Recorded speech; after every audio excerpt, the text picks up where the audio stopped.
and we'll go ahead and get started. We got a lot on our plate today.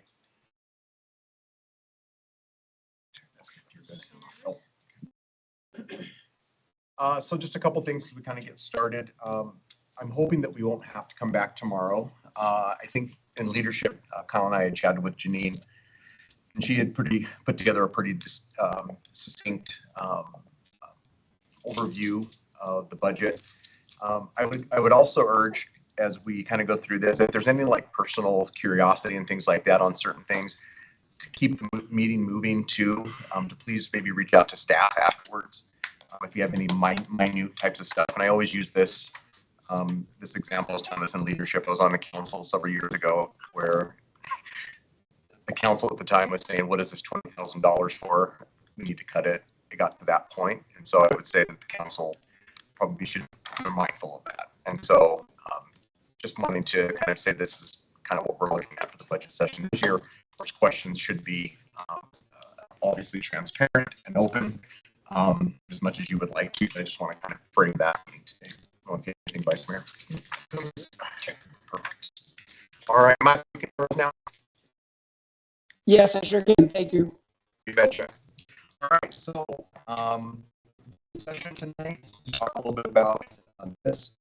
And who is an expert in this area, not me. And I'm going to hand it over to you. Thank you, Mayor. You give me too much credit, perhaps, but I guess I'll just take it. Set me up. I will. Council, it's good to have you here, and I know that some council members tend to really enjoy going through the budget, others less so. So I will tell you, I prepared a presentation for tonight that has tried to do a few things. First of all, to recognize that not everybody wants to be in the weeds, so to speak, and honoring the mayor's advice with respect to that.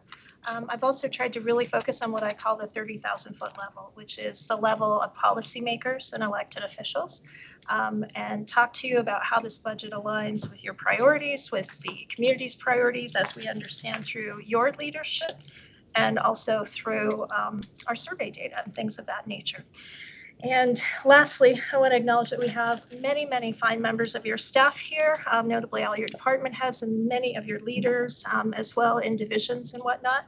So recognizing that it is my first time around this budget earth, I may lean on these folks to fill in gaps and help answer any questions that you have.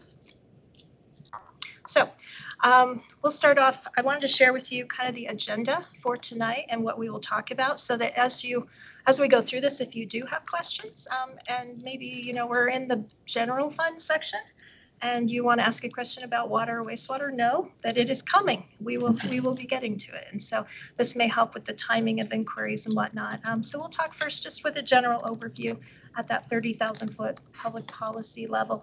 And then we'll get a little bit into the general fund, the enterprise fund, and then we'll talk about our capital investments. I'll let you know I'm going to be very light touch on the capital plan because we have had a previous work session with you where we've talked about that, and that budget has been in your hands now for many weeks. So I don't want to beat that horse any further.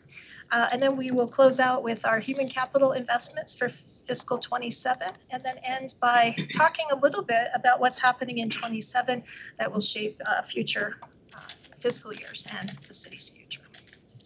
So we're going to start out with looking at all funds just very easily and what I call at a glance. So when you look at the entirety of your city fiscal 27 proposed budget across every fund, this is what it looks like. $196.4 million total. 33.3 million in what I call new capital. So those are a lot of those capital projects that we talked about a few weeks back that were new to you, literally. And we may not even start some of those until the spring of calendar year 2027. Those were some of the new things you saw. When you look at your operating budget that excludes all of those capital projects, you'll see that there is a 4.5% change from fiscal 26 to fiscal 27. And I just noted at the bottom there some of the things that are what I call change drivers. When you look, it was one of my favorite parts about doing budget is kind of unpacking some of the local and regional economic factors that shape our business and every business. And what we've seen is in the US Western region, the consumer price index has flexed up by 3.5% in the last 12 months, ending in April. And also, as a part of that 3.5%, the largest growth that we saw in pricing was for energy prices. So that includes your, electricity and natural gas, but also fuels, gasoline, lubricants, those things, which this organization is a consumer of all of those categories and a large consumer of fuels, as you can imagine, for our heavy equipment and our plant operations. Of all of your funds, 35% of those are personnel expenses, so $68 million. And as you well know, most of that personnel expense is in the general fund, which is capital light and people heavy, whereas your capital fund, your enterprise funds tend to be capital heavy and a little bit lighter on personnel expense. And Mayor, if it's okay with you, I'm okay with questions as we go through. Like if something on the slide doesn't make sense or we need clarification, I'm happy to. Absolutely, yeah. Please feel free to motion if you want to ask a question in each slide or however you want to do that. Do you have anything? So I don't mean to take a lot of time, but it offends me a little bit as far as asking questions. So, so I'm not trying to nitpick, but just on the slide of the 16.6 energy prices, how did that apply to the overall expenses, division by division, department by department? I didn't see that. In some cases, actually lower energy costs. No, you're absolutely right. Through you, Mayor. You're absolutely right, Councillor. And I was just actually sharing this in leadership. So when you go through the budget booklet as a whole, if we were going to spend our time here looking at every division by every line item, we're literally talking probably 1 million line items. I'm just guessing, at least 500,000.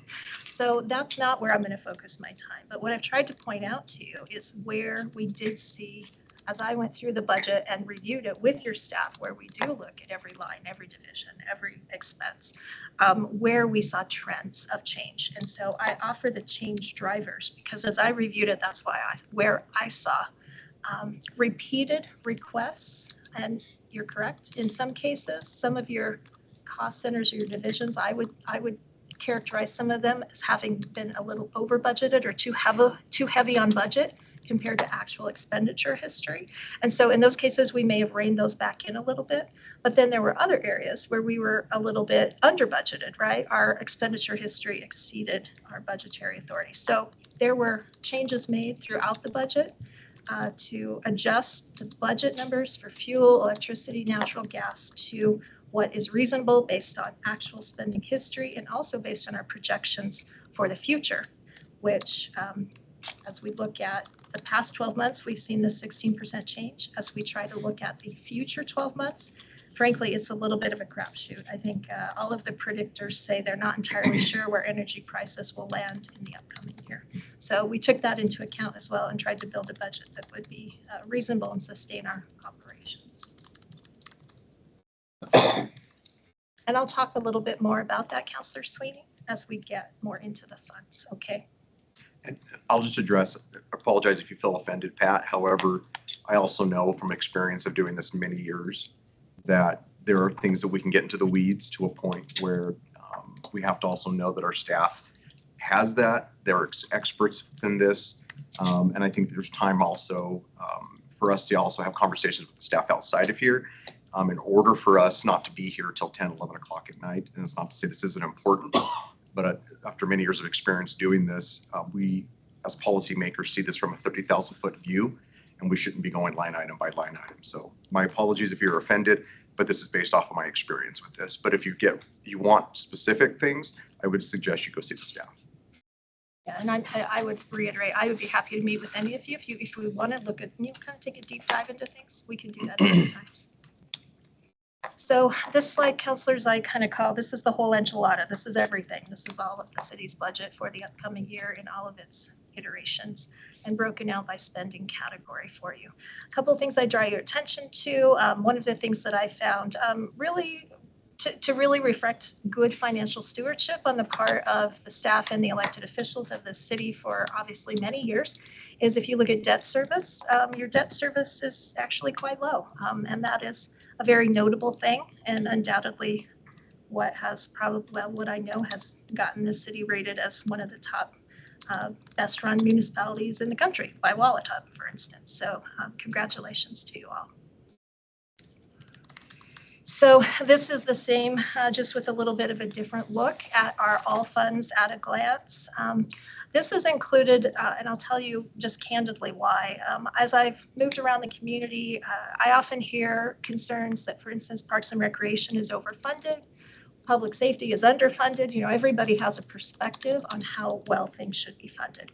And so this takes all of your funds and it tells you where 5% your $196.4 million is being allocated. And you'll see by far the majority to infrastructure and public works activities in streets, engineering, solid waste, water, and wastewater. Parks and Recreation at 7%, and your public safety functions are receiving about 22% of all of the resources.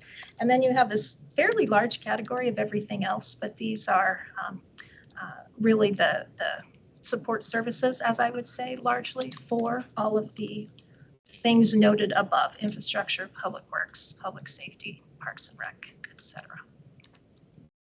So that's the whole enchilada. I also wanted to show you, if we look at your original budget, which is the budget you would adopt on July 1st of every fiscal year, and that is in your red dotted line. And then you look at your revised budget, which I would characterize as your year-end budget on the final day of the fiscal year. You can see that those are very different. I think you've seen this information many years in a row, but the reason that we plotted it this way is I can appreciate, if I were a layperson, that when you look at, for instance, the original budget adopted for 2026 was 183.7 million. But the revised budget at year end, that same fiscal year, was 344,000. And you look at that gap and you say, what is going on down at City Hall? Right? And so I want to remind you that this is a planned practice that this organization has used for many years. And notably, you have 3 scheduled budget amendments each year. And the first one is where you roll your capital projects. And really, I think that gap for me can be easily articulated by just noting that you have a fiscal year beginning and end that occurs precisely at the middle point of a construction season in a northern state, in a town of Casper, Wyoming, in a cold climate, right? So you have a capital project, for instance, maybe that's $50 million and you've started it in April, and by June 30th, you may have expended half of that. You haven't completed the project and expended the remaining half, and so we roll that through budget amendment number 1 from fiscal year 26 into the to add it to the original budget in that first budget amendment, and that is really largely what accounts for the gap. Can I ask? Absolutely. Thanks, Jeannie. On that point, do you see any reason to believe, like something that I've called out the past year or two is a worry, potentially unfounded, that our rollovers are the result of us simply being at capacity, local contractor capacity or whatever? I notice those lines are getting further apart. Are we at capacity for the work that we're able to complete in our short construction season, or do you think, I'm someone that would love to see more in streets? Is it realistic and practical to assume the more money we throw at streets, the more streets we can get done, or is there a cap, like what we can get done each year? Honestly, I think through you, Mayor, Councilor, that's an astute question, and I can tell, obviously, you've been elected for some time. I think all of our Wyoming communities struggle with that, the capacity to do work in our contracting private partners. I want to say this, though. I don't know that I can answer your question yet. I honestly don't know if I have enough experience in this market with these contractors. I'm sure some of those folks out there might be able to give you a perspective. But I do want to point out one thing about 2026. If you look at original budget and the gap between it and your year-end revised budget, it's enormous. That's a big capital project. And if you look at your historical trend back to 2020, it's probably, when we're out 5 years from now, there's going to be kind of this big gap in this year and maybe next from these large projects you're engaged in right now. And I think about CVC, I think about some of those other projects. I don't know that you're going to be that far apart in future years. And if you would like if you'd like us to talk, I can go back and talk to the staff about the capacity to complete work and, how much can we reasonably get done based on their assessment of the private sector's capacity to partner with us. And we can come back and talk about that more. Any other questions on this slide? Okay, so a couple of things I wanted to start out with, and some of these are principles you're well accustomed to, but I just wanted to reiterate with a new city manager that we are still embracing many of the aspects of responsible financial leadership and stewardship. Your funds still stand alone and nothing has changed from that previous approach you've taken. So for instance, we do not use excess money in the water fund. For instance, this is just an example, but we wouldn't take extra money from the water fund and use it to pay for general fund things. Every fund stands alone and they have to have sufficient revenue in each fund to pay for the expenditures in that fund, and there's no commingling or mixing and monies across funds. And that has been your practice and continues to be, and of course is also required by law. The cash on hand practice is continued here, meaning you would have cash on hand before you initiate, for instance, a capital project unless debt financing has been approved. And as you saw, there's very little debt service here. Best strategies and strategic financial planning. This is your GAAP standards for accounting, the Government Finance Officers Association, and the National Advisory Council on State and Local Budgeting. Your budgeting practices and accounting do comply with that, have complied, and will continue to apply, and also required by law. And then lastly, we are going to decrease sales tax this year. So that's kind of cool, right? Like you hear often, Facebook warriors talking about how the government just raises taxes all the time. But the truth is, municipal governments in Wyoming, most of them haven't changed the tax rate in 100 years.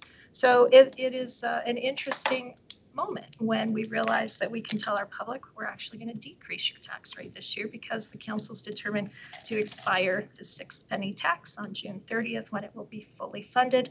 And fully funded after only 14 months of collection. So a success story, I think. I'd also tell you this budget strives to attain your goals, and we'll talk more about that as we move through, as well as it does seem to align with the resident priorities that we see in survey data, as well as your constituents' priorities that you bring here and tell us about. More street funding, continued strong support for public safety, and sustaining opportunities for parks, recreation, and cultural opportunities. And then lastly, it is a balanced budget, as it must be and should be. So here's your total tax revenue. Your budget brings in not just tax revenue, it also brings in user charges from customers of our utilities. But when we isolate revenue to only look at tax revenue, we are projecting $50.9 million in tax revenue. And that does take into account the sunsetting of the 6th penny spec tax on June 30th, and also the fact that the 5th penny will be collected at this point only through the end of this calendar year, December 31st. Pending renewal by the voters in November.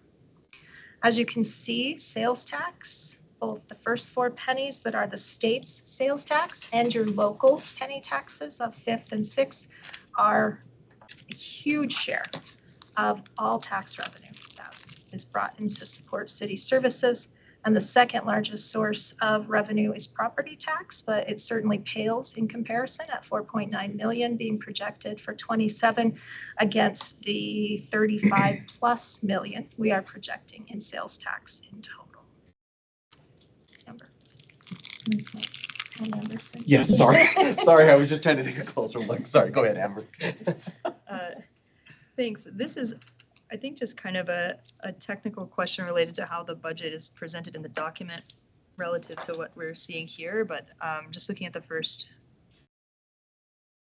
and where it's the summary, it says local taxes at 15.5 million. So I'm assuming that's a slice of this. What other line items am I looking at to identify where the remainder of that 50.9 is coming from? That is a very good question, and I love it because I actually have the answer right here.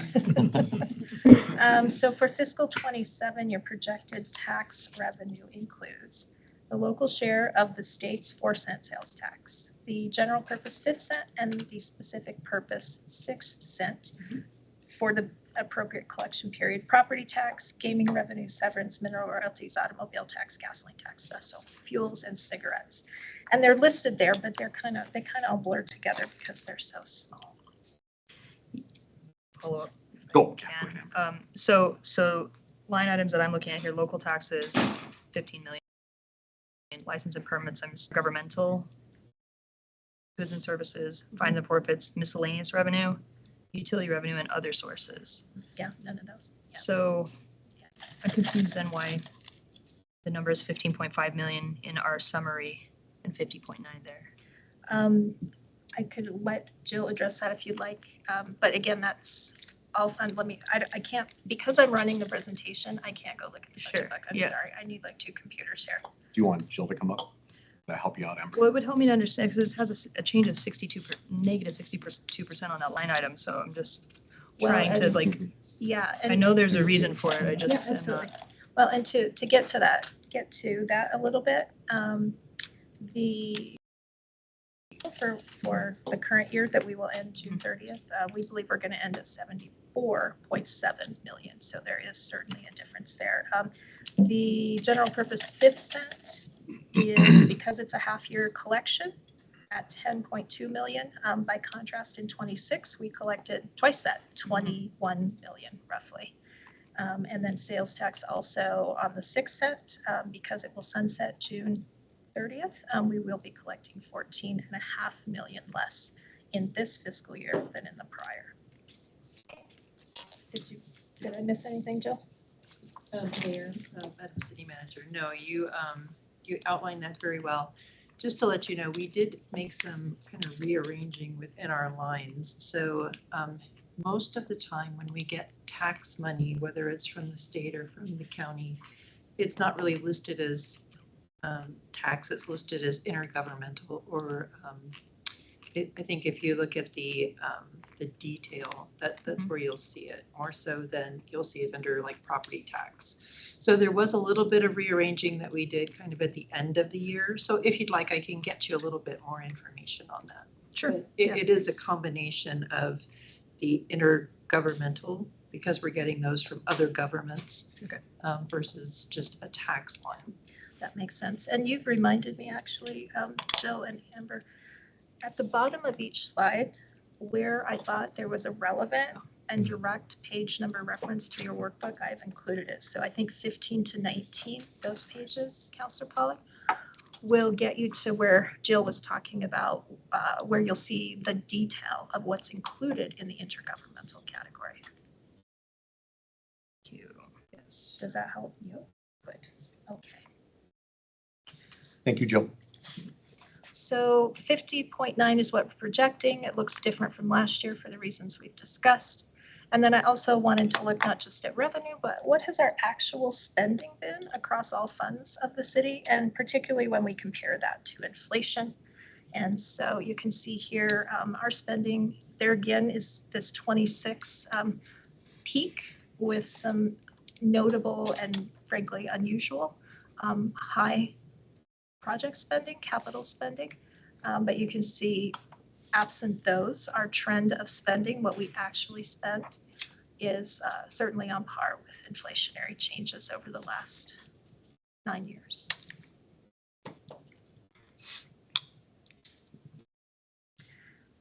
Okay, I wanted to touch on reserves before we move out of the overview and work into more of the fund-based discussion. Your reserve standards are the same as they have always been. Right now, you have 75.4 million in reserve across all funds. To reiterate for members of the public what a reserve is, these are planned reserves that we hold so we can balance shortfalls should they occur. Now, shortfalls can happen because, for instance, maybe we have an emergency infrastructure break of some sort. Infrastructure is very expensive. Pipes break. If your service line at your house breaks, it might cost you $3,000 to replace. If our lines break, they may cost $3 million to replace. And so we purposely hold reserves for emergency situations and also to protect against financial instability, whether that comes from inflation or pandemics or whatever it may be. So these are purposely set aside and really required if you're going to be a financially responsible organization. These are calculated annually as part of your budget process, and I understand they are disclosed as well to council and the public once per year when they are recalculated. So that's kind of the overview, and we can kick into general fund a little bit if you're ready for that. Anybody have any questions on the overview? Okay, so we're going to look at the general fund specifically. So this is just a piece, not the whole enchilada anymore, but just a piece of it. Here's really your fund statement at a glance. Your cash on hand projected for the beginning of the fiscal year, which is July 1st, will be $29.7 million. Accounting for restricted funds within that, the remaining available cash is projected to be $10.9 million.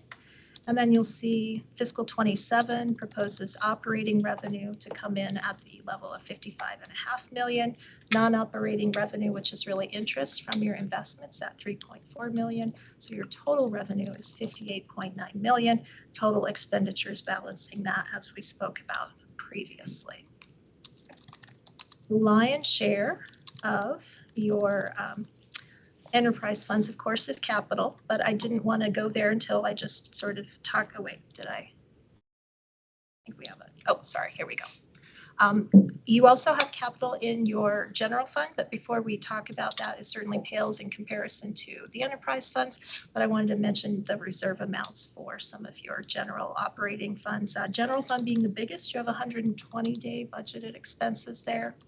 And then just a couple other of your smaller, more operating focused funds, but not specifically general fund, like weed and pest, the golf course, and your property insurance. You also are carrying reserves there. Okay, so when you look at the general fund, you look at all of the revenue sources that feed the general fund and bring in that $58.9 million.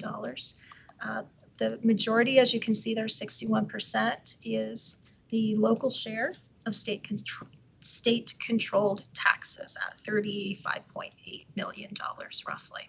Property tax is the second largest, or excuse me, the third largest, but the second largest portion is what you control here locally. And that is 18 million, or about 30%.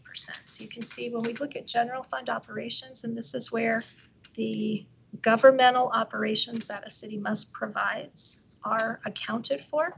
So this is your basics: police, street systems, administration, council budgets, all of those things. The majority of the revenue that supports those local services that we have to provide actually come through intergovernmental or state-controlled taxes for the most part. If we break out the part that we control here locally, that 31%, that is the really, really colorful wheel there.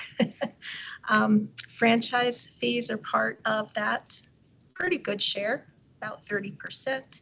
Got some interfund transfers.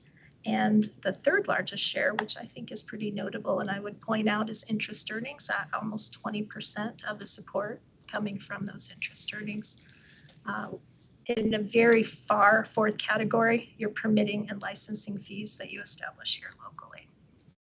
And then we've got fines and forfeitures, rentals and leases, just some small revenue sources there.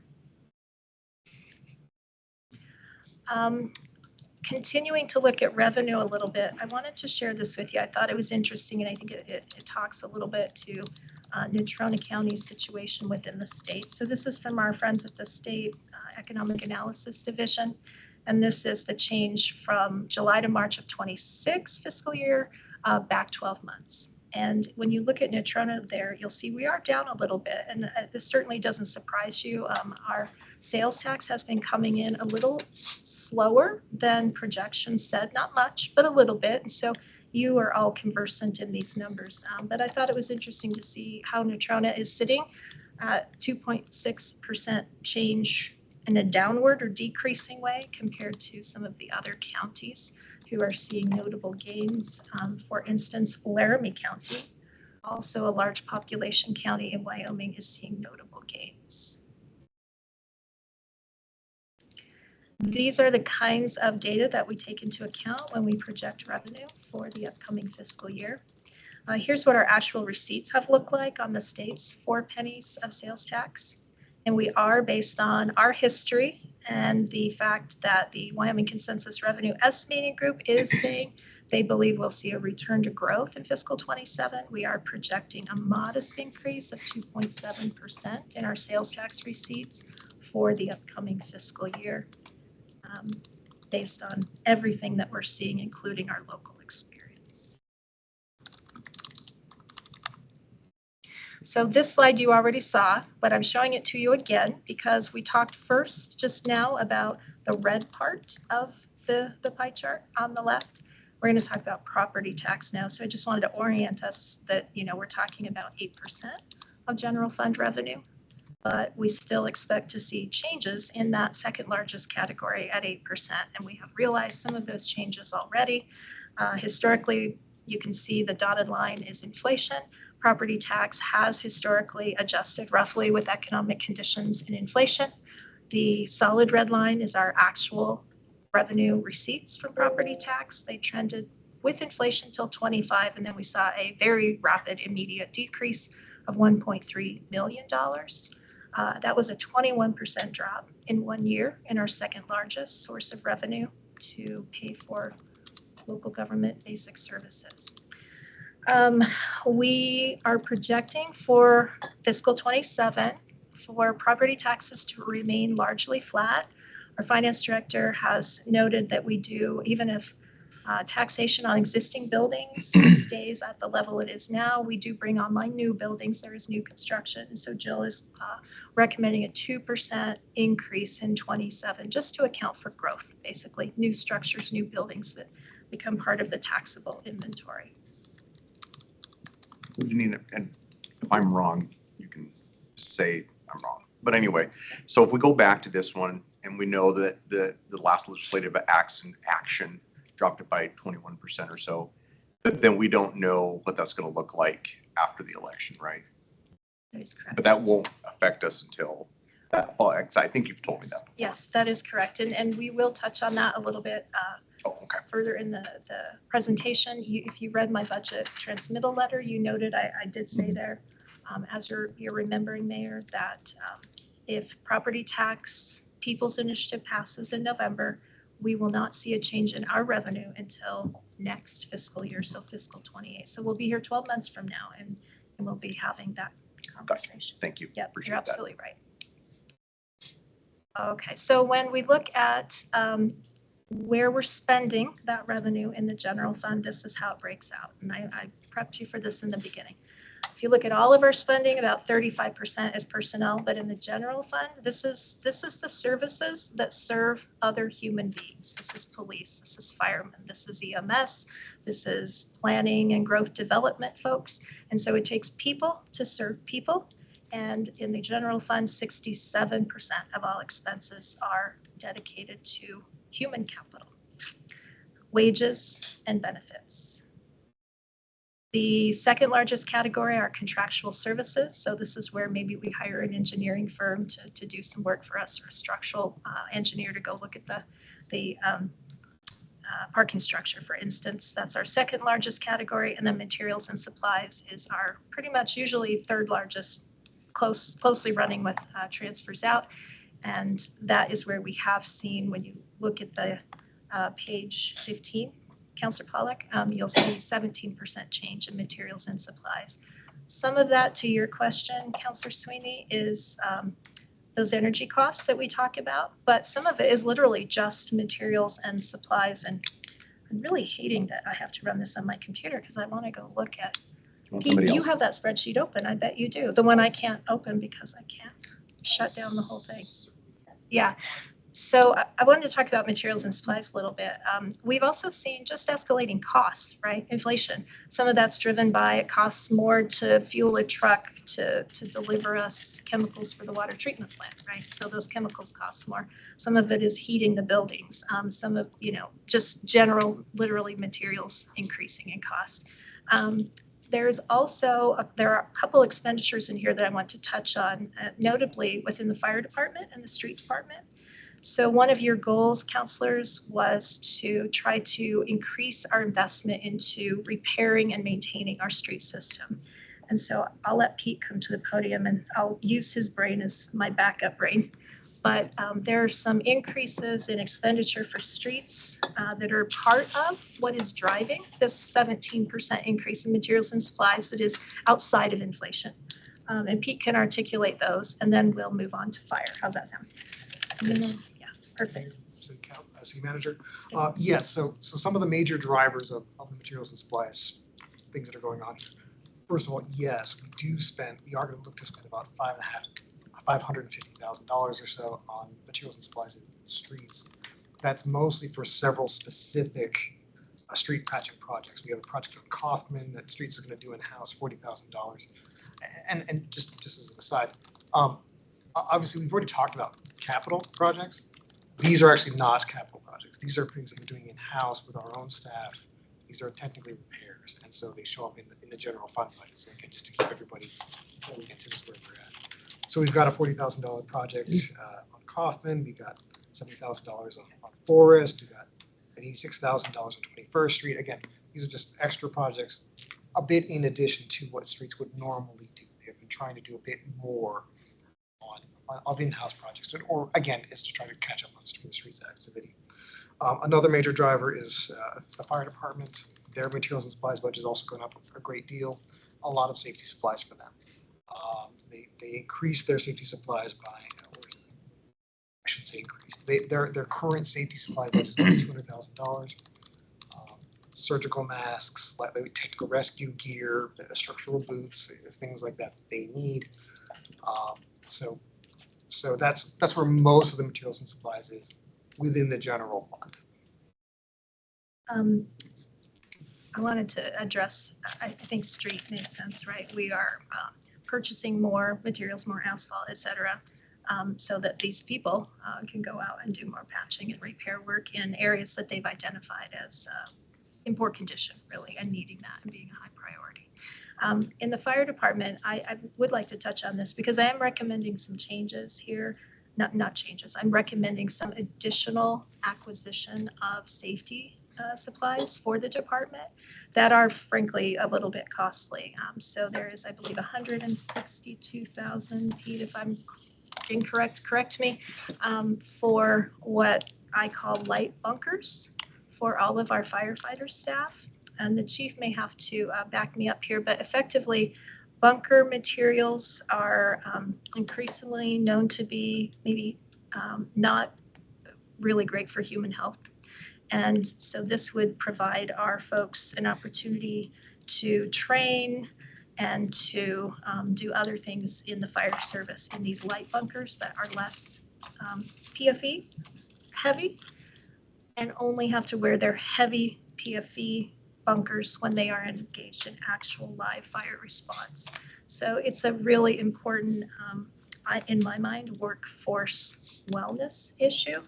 There's a lot of research that shows that firefighters have a higher prevalence of cancer over a lifetime, and a lot of research linking that to exposures to fire suppressant foams and also to bunkers, which have a lot, that fire retardant comes with some trade-offs, right? So I believe that is 162,000. Do I remember right? I may correct you. It is 164,000. Oh, I was so close. I will tell you, council, that is a one-time purchase. We talked a lot, the chief and I did about, if I misstate, about the replacement cycle for those. But given the trends and research that we're seeing in this profession, I do feel like it's a valid investment for the city to make, and I hope you agree. So I'm recommending for that. The other thing I noted when I visited with fire department and maybe some of the other departments, we do have a lot of equipment that's reached the end of its useful life and needs to be replaced. For instance, there's some gas monitors that we will be replacing to the tune of, I think, $74,000.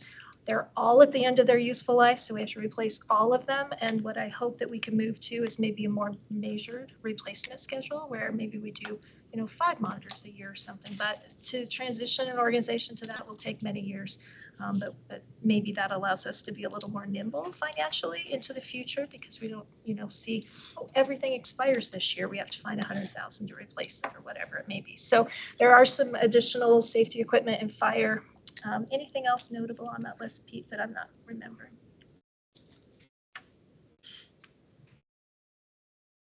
I've got. I'm gonna say no. Okay. The other items on the correspondence list. Right. Well, I wanted to disclose that because while that change in materials and supplies is partially driven by inflation, and I can confidently tell you that there are some new things that are one-time expenditures that I am recommending. So I'm sure to disclose that to you. Make sure you feel comfortable with that. Is there any slide that, other than this one, on personnel services, that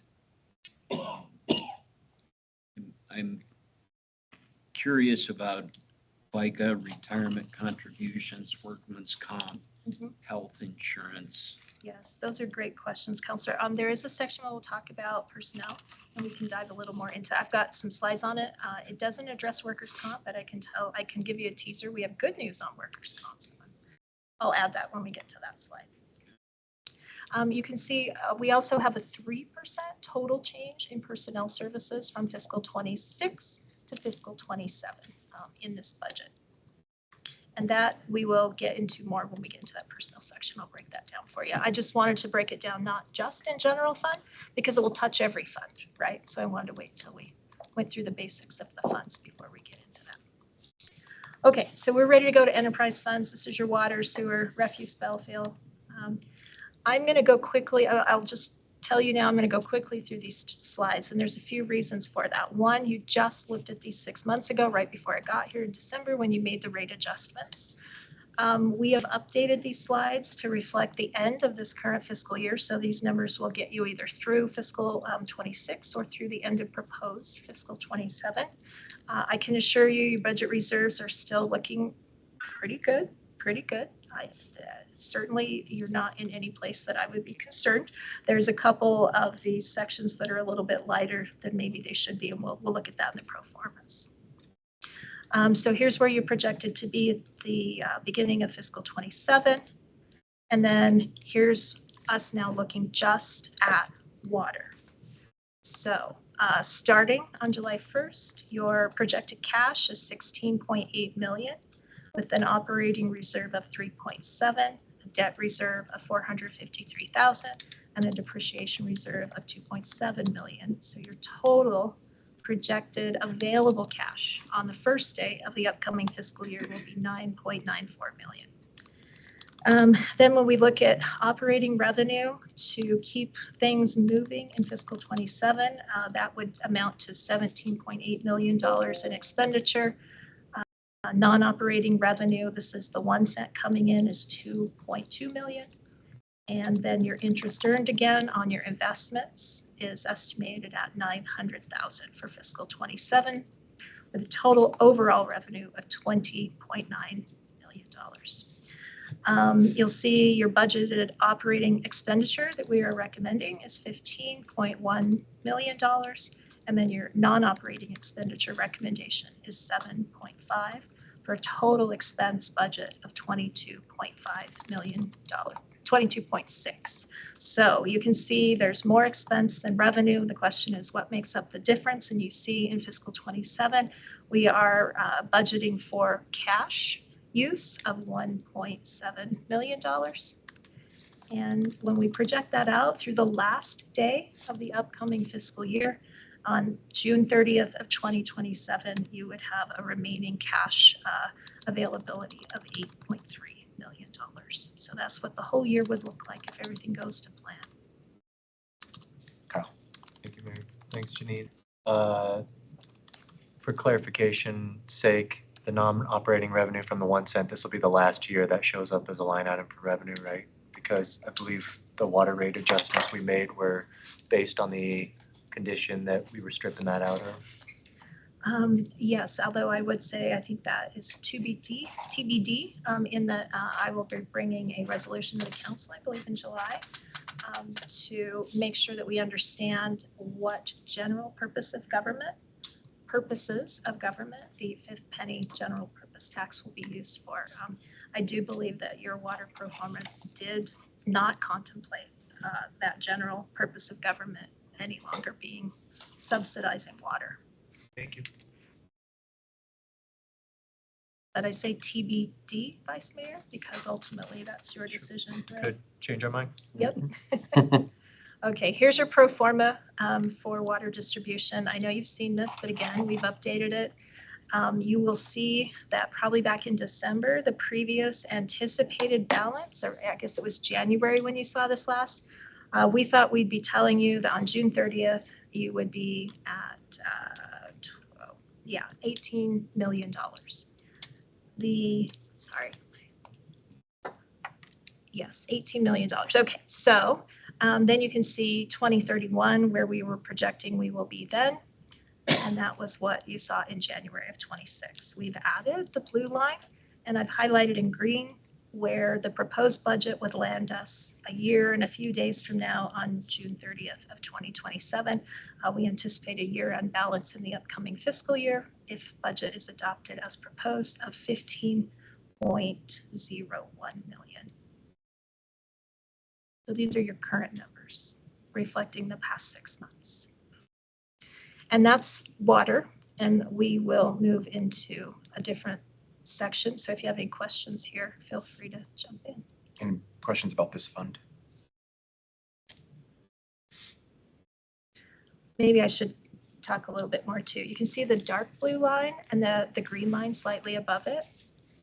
The dark blue line is the reserve requirement. The green line above it is where we strive to be. So we want to be above the basic requirement. And you can see from the purple line, which is 2027 to 31, and then also from the blue line that we are well above not only the reserve requirement in the current years, but we are even above the target. If we did nothing, we would find ourselves, for instance, in 2030 and 31, touching on our target and dropping to the reserve requirement level and potentially falling below it. So this helps us to know that our rates are frankly adequate to sustain the operation over time. So we will continue working on that. And this reflects only the rate adjustment you've made, not future subsequent rate adjustments that you have talked about and that we understand may be necessary in future years. Just to make sure I understand what you're saying, as I'm looking at it, it looks like, our current anticipated fund balance is a little worse off than we thought it was going to be initially, but improves our outlook is better long-term, getting to 2031. So are you saying that's the result of the rate adjustment strategy that we just implemented? Is that why it looks better at 2031, or because it doesn't trend, in parallel? So there's another change in there that You're talking about, just to make sure, you're talking about the blue line and the purple line, the light blue line, excuse me, yeah. I think I'm seeing it properly. Yeah, the previous anticipated balance and anticipated year-end fund balance. Right. Yes, I think everything you said is okay. Absolutely correct. Yeah. What this tells me is, what we've done is good. What you've done is good, but it doesn't, just like any business, right? You have to keep up your costs over time, or you will see that declining trend as inflation eats away at your ability to address your needs. Anything else? Okay, so same slides for sewer fund. Again, we are starting with operating cash at 6.3 million. I won't read all these numbers to you this time, but this is basically the same thing you just saw for water. And what we see is a total revenue projected at 13 million. We are proposing total expense of 13.8 million with $836,627 from cash to balance that budget. And this would put us at the end of fiscal year 27, June 30th of 2027, at a balance of 2.02 million in available cash.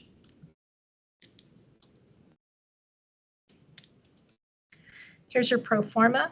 you'll see we anticipate a year-end fund balance at the end of fiscal '27 of 5.467 million. And this one looks a lot different, doesn't it? It's kind of wonkier. Again, these are the same slides you saw, other than we've updated for fiscal '27 year end and then shown you how the anticipated year end fund balance differs now from what you may have seen in January to show how that 6 months has had, what effect it has had. Does anybody need any clarifications on that? Yeah. In this case, of course, you're above where you thought you would be in January. So does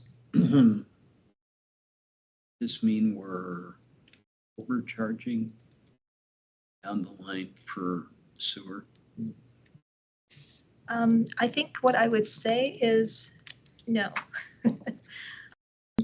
In fact, I think what you looked at in December, Counselor, anticipated future rate increases to balance this fund. And of course, that's taking into account your total capital need and inflation balanced against that. If you look at 2028 and 2029, we are anticipating that in short order, we are going to fall below the green line, and we don't want to be below the green line. So we're going to need those rate adjustments this year being the first of a number of years of adjustments that will make sure that we don't see that dip in the middle of the purple and blue line. In 28 and 29, we want to boost that back up. We're not going to be dipping into our reserves, our fund balance reserve. That makes sense, Pat. Okay, here is your wastewater treatment fund. You'll see total revenue 10.8 million being projected, expense at 10.1 or 10.2 if you round it. We in fact will see our expenses below revenue in the wastewater fund, so we will have a cash impact of $649,000.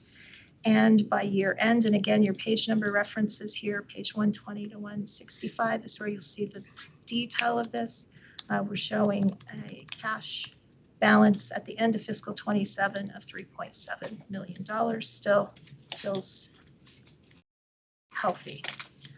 Here's how it will look against your reserve requirement and our reserve target. At the end of 27, $8.9 million. And you'll see that is a little different than what you thought 6 months ago, but certainly well above the reserve target and the reserve requirement. So this looks positive. I will say what I have learned about the wastewater treatment plant is you have notable and large capital investment needs there. And that is something that I hope to be continuing to work on with staff in coming years to make sure that that plant remains reliable for the community into the future. Questions about wastewater? Okay, we're going to go to refuse or trash. Based on what we are looking at for revenue, $12.8 million. Total expense being proposed is 12.28. Again, slightly less expense than revenue, so we'll see a cash impact of a little more than $500,000. And at the end of fiscal 27, looks like maybe we have a typo on this slide. It says 6/30/26. I think we mean 6/30/27. Yes. So we'll correct that. This is fiscal 27. We'll see cash at 345,000. This is a smaller fund. And here's how we look when we look at our anticipated year-end fund balance. And you can see 26 and 7, we really need an adjustment. We've been on the wrong side of the green and the dark blue lines in my thoughts, but we're making adjustments and have moved that forward. When you talked about this 6 months ago, the previous anticipated balance was 3.4 million. We are a little bit higher at that now, anticipating year end at 3.9.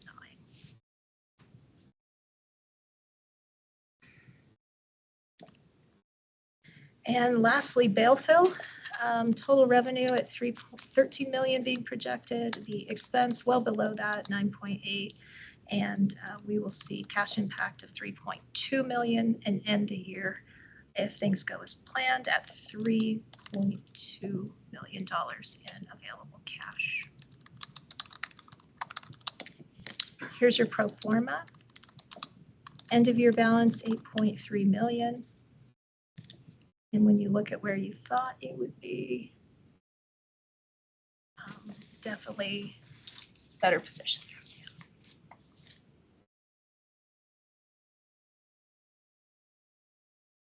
Questions about this pro forma?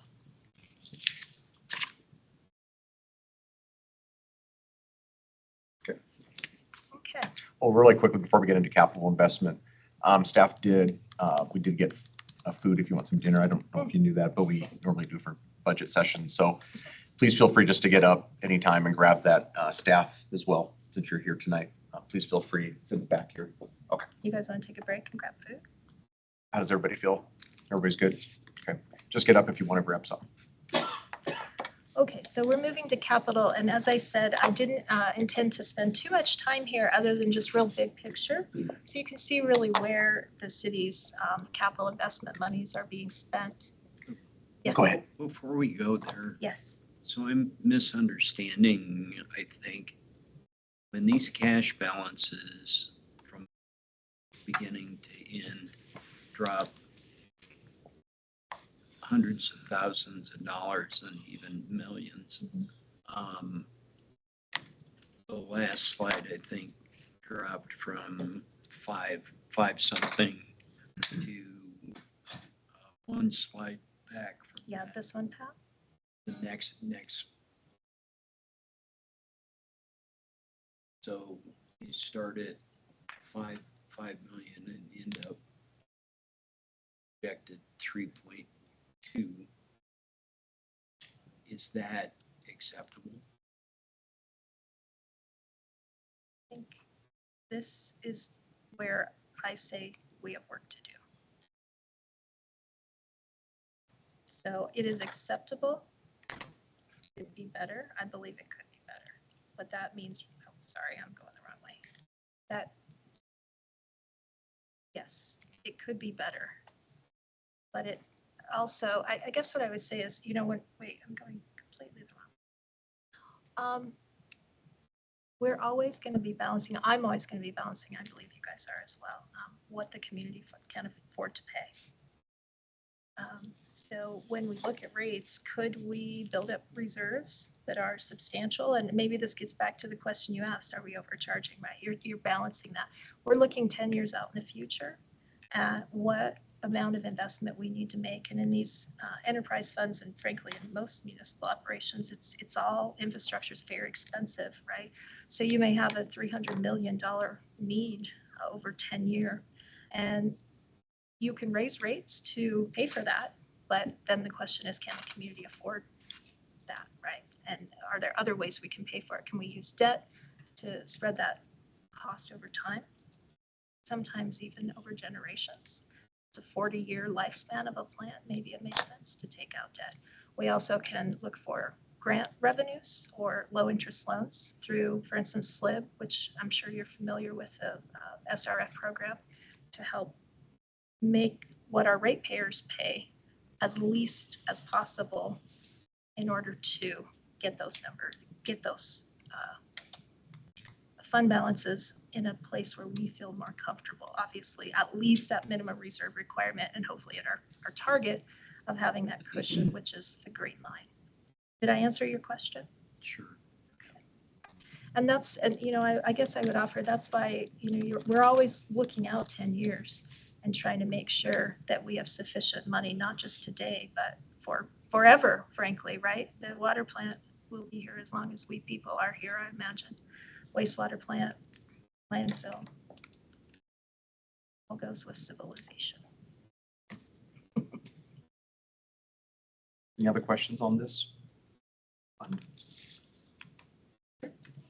Okay, so here's what capital looks like. If you think back to our meeting a few months ago, you look at all of the amount of money that the city's put into infrastructure and capital spending, and it is sizable.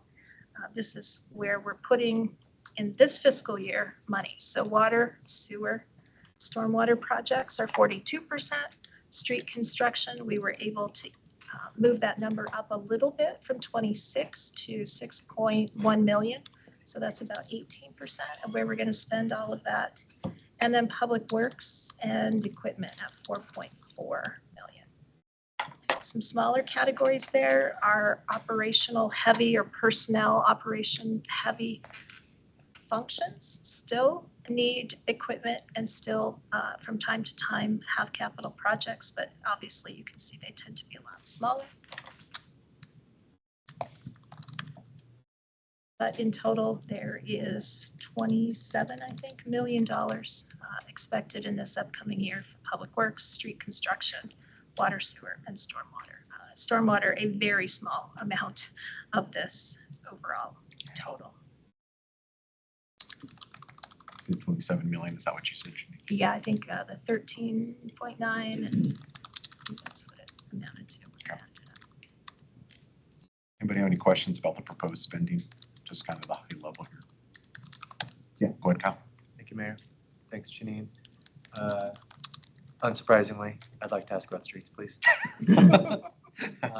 So I think the 6.066 is up from, I think we were at like 5.25 or something last time we did this exercise. The last time I recall Andrew Beamer being in front of us talking about the 2019 streets assessment that we had done, you know, those analysts said that we needed to be at 7 million just to maintain our average condition. Andrew Beamer believed that the actual number was closer to 6, but that was like 2 years ago. So my question is, I don't know if anybody can provide me their analysis on whether they think 6 is enough to, guessing improve is probably too ambitious, but at least maintain street condition. I would love some reassurance in that regard because of the goals I have during my entire time on council, really the top one is streets maintaining or better than they were when I got on. And so just looking for a little reassurance from someone. So what I can tell you is, if I could pull that file.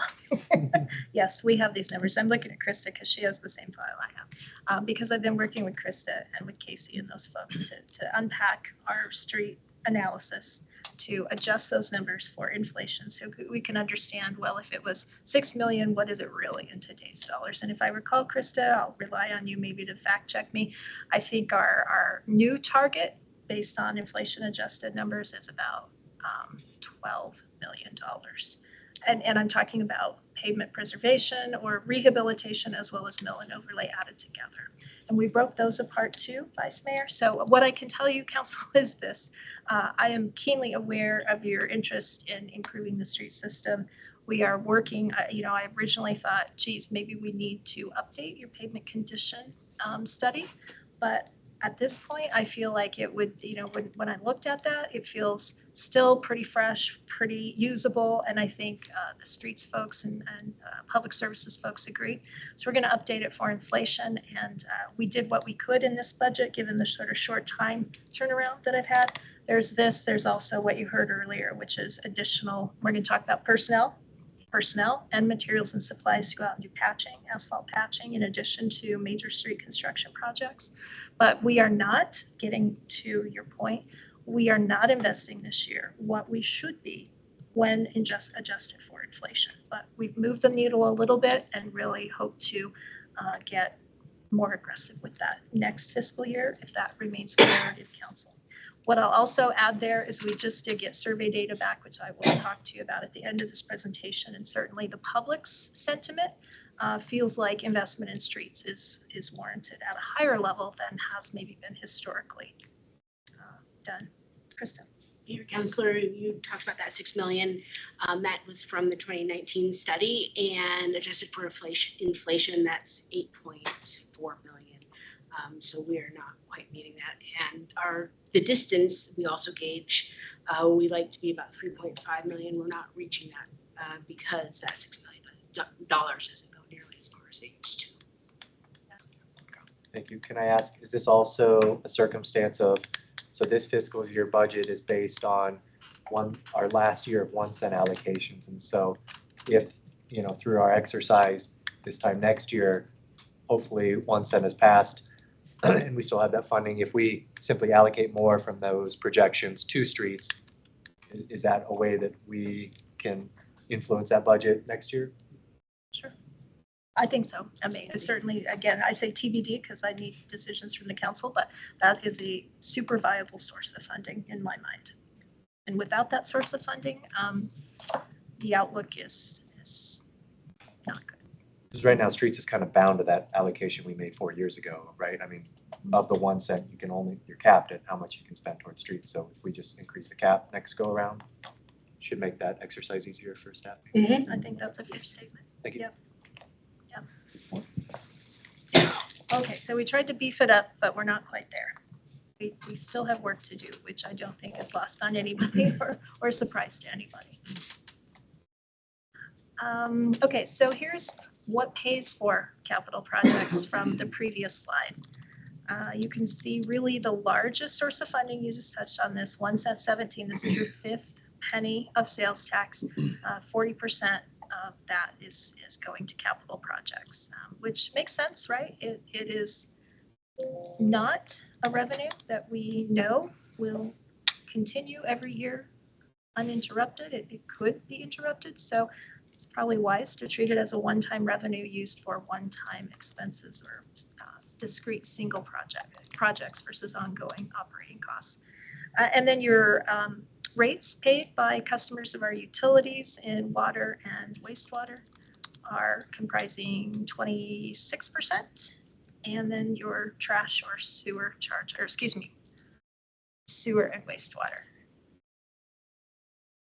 I think the pink column or the peach column is refuse. I was looking at the wrong place, but you can see what this shows you is customer charges for utility services, and the landfill are by far the largest source of funding.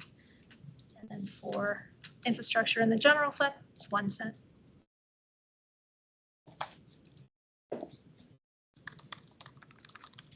Okay, and I think this is our last capital slide. So from your funds, capital projects are really the lion's share of how you have historically spent that over the last 4-year cycle that will end on December 31st. And this is, I think, exactly what you were just talking about, Vice Mayor. Yes. Yes, and I think I misstated. We'll actually need to put together the 1 cent resolution here in the next couple months, right? For it to be on the ballot. Yeah, my understanding is it's typically occurred more in the fall. I would like to bring it in July, maybe early August, for reasons we can talk about a different day, but I think for planning purposes, that would be better.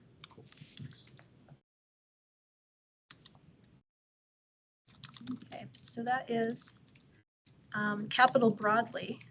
We promised you that we would keep you up to speed on the spec projects as we quickly approach the end of the collection period, June 30th. I know we told you 2 months ago what the status was when we talked about capital, but here's kind of where we are today. Not much has changed, candidly. Metro, we think will be out to bid maybe late August. Design is still in progress. On Fire Station 1, there was funding there to start the process of replacing Fire Station 1, not to replace it in entirety. So sites have been selected, design is done, design is, I think we're past 35% now, don't you, Chief? I think this slide's old, yeah. And we've got a request for proposal going out for a construction manager at risk. Should be hopefully getting under contract before too long, so that could be exciting. One thing that we are working on here that I'll just be candid about, we could fund this entirely from the over collection of your fifth penny. I am hesitant to recommend that, so I have not recommended that yet. The chief and myself and the finance folks and grant people, we're going to be looking for grants. We did make an application which was denied through the state. They told us we could reapply in the fall, which we will be doing, and Chief Black and I were discussing this thing this morning. So final decisions about how we're going to fund that are pending because we really hope to bring in at least some portion of grant funds to help with this. but it is viable to fund it entirely out of overcollection on the penny tax. Okay, and then your other projects, Washington. I know you heard an update on this just recently from Director Lopez, so I won't go into too much detail there and let you know 911 dispatch equipment is part of this as well. They are trying to synchronize the ordering so that we will get that equipment in about the time that it can be placed at the CBC. Just a question about this because I just had somebody ask me about it, but Washington Park band shell that goes out to bid by August, what's the estimated completion timeline? It's a great question. I think I'm going to ask if Sulima would keep in mind. Mayor, councilors. So for Washington Park Band Show, we are into design right now. August was one of our original kind of timelines that could change just slightly as we continue through the design process. But the anticipation is regardless, sometime in fall or, late summer, early fall time, we would go out to bid without construction starting until weather broke in the spring. And so we do anticipate that the project would be completed by the end of summer next year or the end of the construction season next year. However, the way the Land and Water Conservation Fund is structured, we actually have until the following year to complete, which gives us a bit of a cushion in case there's inclement weather or the other delays that keep us from completing the project in its entirety by the end of next summer. Thanks, Sulima. Thank you. So this is the section that we had alluded to earlier. How does the proposed budget for fiscal 27 invest in people? Here's a breakdown of what is proposed in the budget. So I am proposing that we initiate the adjustments that were recommended by your compensation analyst back in January of 2025. We did work with Human Resources and reach back out to your compensation analyst and ask her what these numbers should look like, taking into account the time that has passed since she did that compensation study. So what you see in front of you, other than for firefighters, was recommended by the compensation analyst as updated here just recently. So we'd like to initiate the adjustments that the analyst has recommended.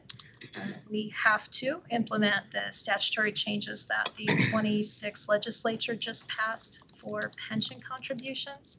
And then, of course, you see reflected there the adjustments of the collective bargaining agreement as has been agreed to with our local 904 for our firefighters. Walking you through that for police, a recommended adjustment by the analyst of 1% for market. They would, of course, have their opportunity for merit-based step increases of 3 to 5%, and that varies based on their position and time in service, but that is according to an adopted and established pay plan. And then by statute, we will be having to increase the employer's contribution portion to the pension by 1.8%. I would note for police, my understanding is that in 2020, the council and the city made a decision to over contribute to the police pension as a matter of trying to be more successful in recruiting and retaining police officers. And so while we will pick up the 1.8% pension that the legislature has required us to, we will maintain the over collection of, I think, 4.5% that you all agreed to in 2020. I would tell you it sure seems like that's been successful. I was visiting with the chief just this morning and they are at 104. They're nearly fully staffed is the point of the matter. And that seems to be a good thing. I can't attribute it all to things like this, but every little bit helps make Casper a more desirable location for talented people to come work. The general employees over at the Public Safety Communications Center, they would receive the same market adjustment as general professional staff, which is 1.25%. They have the same opportunity for a merit-based step increase of 2.75% as our general professional staff. You'll see where general differ is the public safety communications folks. They are within the law enforcement pension. So there's a 1.8% increase there required by law now. And then for general professional folks, the pension contribution change that we need to meet is only 0.25%. There was no change to the firefighter pension this year, so that's why it says NA. And then you'll recognize the percentages for market adjustment for them of variable between 1% and 5%, and that is based on their rank. And then their merit step opportunity every year is 5% as well. Yeah, question. So on police in particular, at some of the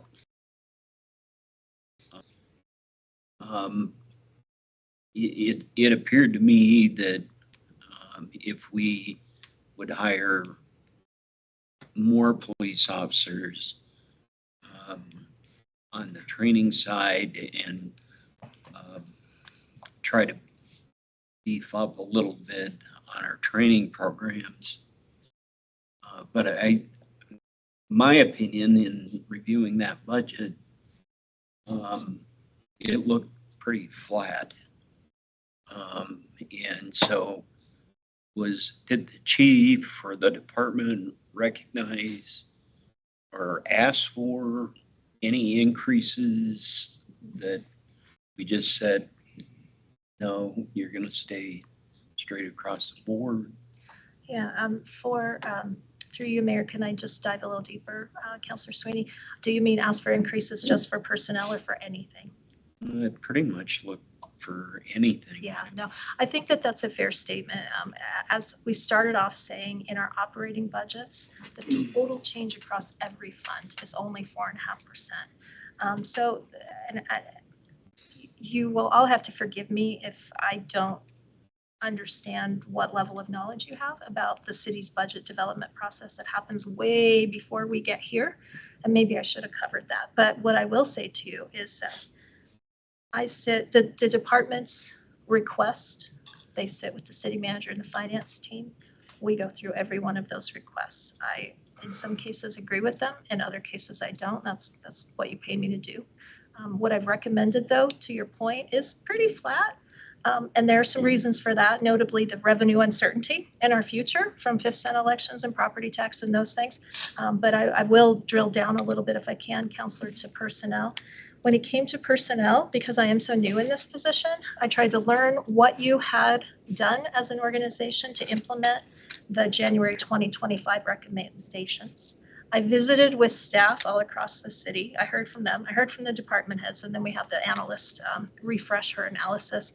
And I took her recommendation in its entirety and did not deviate from what she said would bring our staff to the place they need to be competitively compensated in the labor market.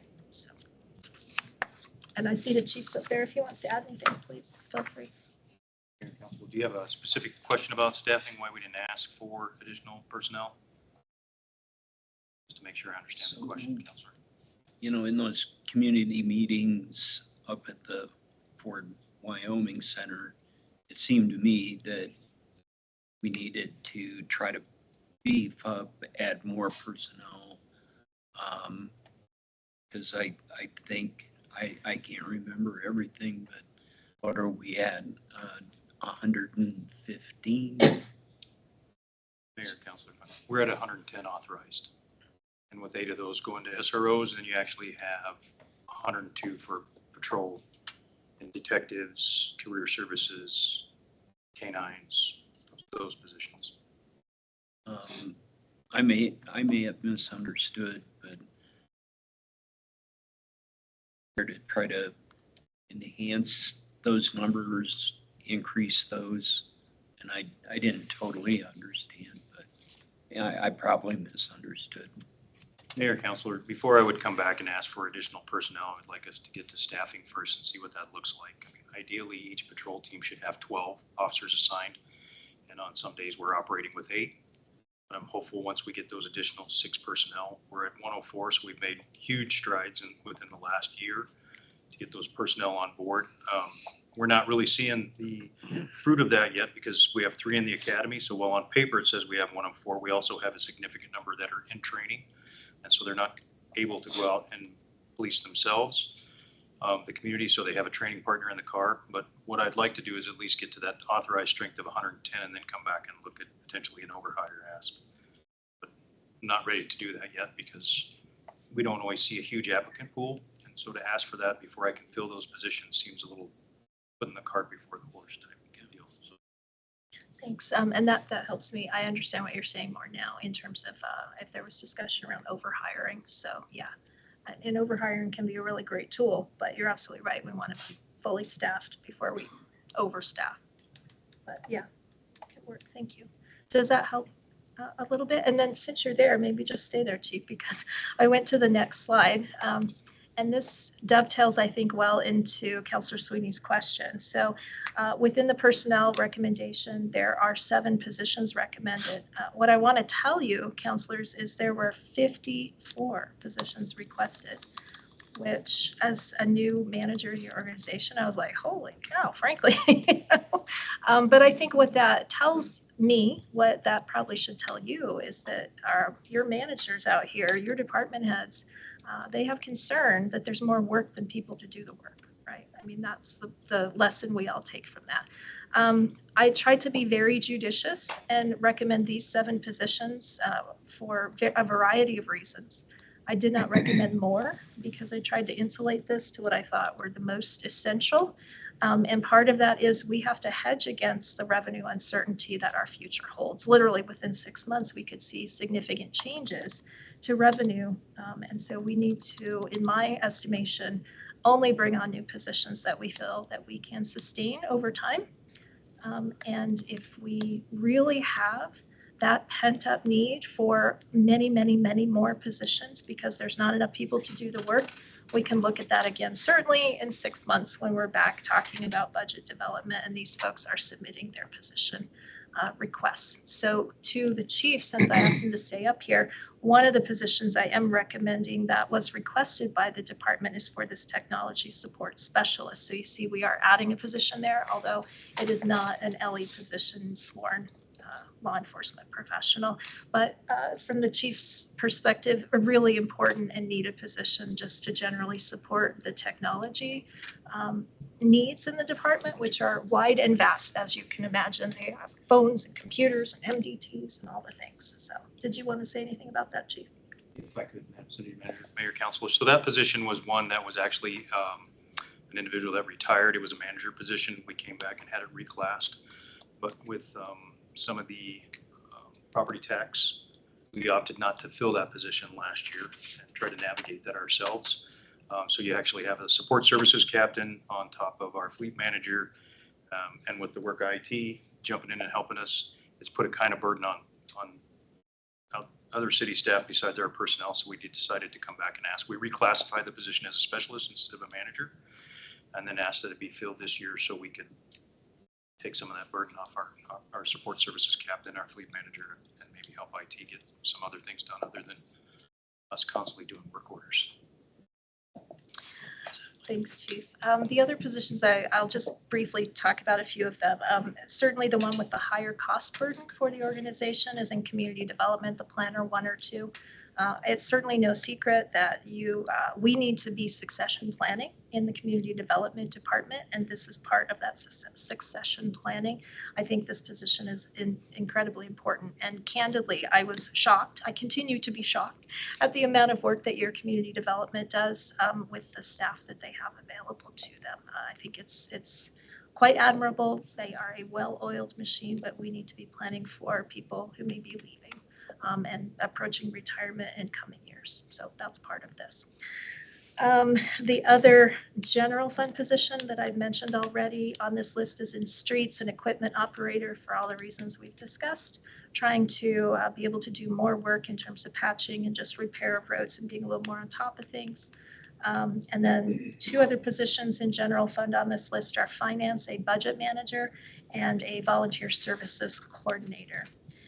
For budget manager, this was requested by Director Johnson. I think it's an important position right now. The folks who are performing all of the work that goes into all of these documents that we're talking about and looking at right now is literally being borne across the department and even at the director level. I think there is other work that our director could be doing. And I also have aspirations that I think this budget manager could help us attain, which is to have better. And gosh, I've got to take that back. There's nothing wrong with what we have. So it's not better because it's bad. It's that the way that the public are consuming information about city services and how we spend their taxpayer dollars has changed. And people don't want to read a fussy budget book anymore. They just don't. They want like one infographic that tells the whole story. And so I have aspirations for maybe retooling and what would I say, helping to modify the fantastic information that we're putting out into ways that maybe the public are better able to digest it, kind of meet them where they are instead of asking them to come be municipal finance experts, right? Because we know that's not working. So I think this position could bring a lot of value to the organization for a lot of reasons. Those are some of them. The other position, I understand that perhaps Carter had approved a volunteer services coordinator position at some time. It went away. There is a lot of volunteer coordination that's going on right now. It's really fantastic seeing so many people out on like river restoration. But what I'd like to develop is a really robust volunteers program for the city that can touch every department and every function of the city. And I think that takes concentrated effort by a single person focused on that, and then almost creating, a series of volunteer jobs, and departments can submit jobs, and then this coordinator can help find someone who, yes, wants to go clean up the river, but maybe they also want to go, repaint the bench at the fire station or something. There are a lot of people who want to contribute to the community, and if we can connect them with ways to do that service, I think that could really bring value. And make people feel more invested, frankly, in their community. So that's sort of the vision for that. The other positions I didn't touch on are in your enterprise funds, one equipment operator at Balefil, and then the wastewater treatment plant and operator, entry-level operator one out there as well. Go ahead, Kyle. Thank you, Mayor. Thanks, Janine, for the context. I noticed in the budget memo, it's on page 52 of our packet, it looks like we were budgeting for the budget manager and also an analyst. Is the analyst a reclassification from somewhere else, or? Yes, thank you. We did realize just literally in the last week, I think, Pete and I, that that position made it onto that chart, and it shouldn't have been. It's a reclassification, not a new position. So good attention to detail, Vice Mayor. Happens every once in a while. So I understand the need, but on the city manager's office, volunteer services coordinator. So this goes back a while back in relationship to United Way with Human Resources. And that kind of left a sore spot. Nobody wanted to pick that up. As whatever that minimal workload, in my opinion. Yeah. Only. And so between the staff that you currently have in the city manager's office combined with the HR, which I don't know how many positions that is in total, you truly don't believe you have enough staff. Yeah, thank you. Through you, Mayor, Councilor Sweeney. I think that's a really great question. And what I'll tell you is in HR, we have, in my estimation, we really have one HR person. She's sitting up there right now. Now, there's a couple folks, risk management and safety, which is maybe tangential to or a part of overall human resource management, but it is really an HR manager and then potentially the department head who can support that as well. But the department head is also having to be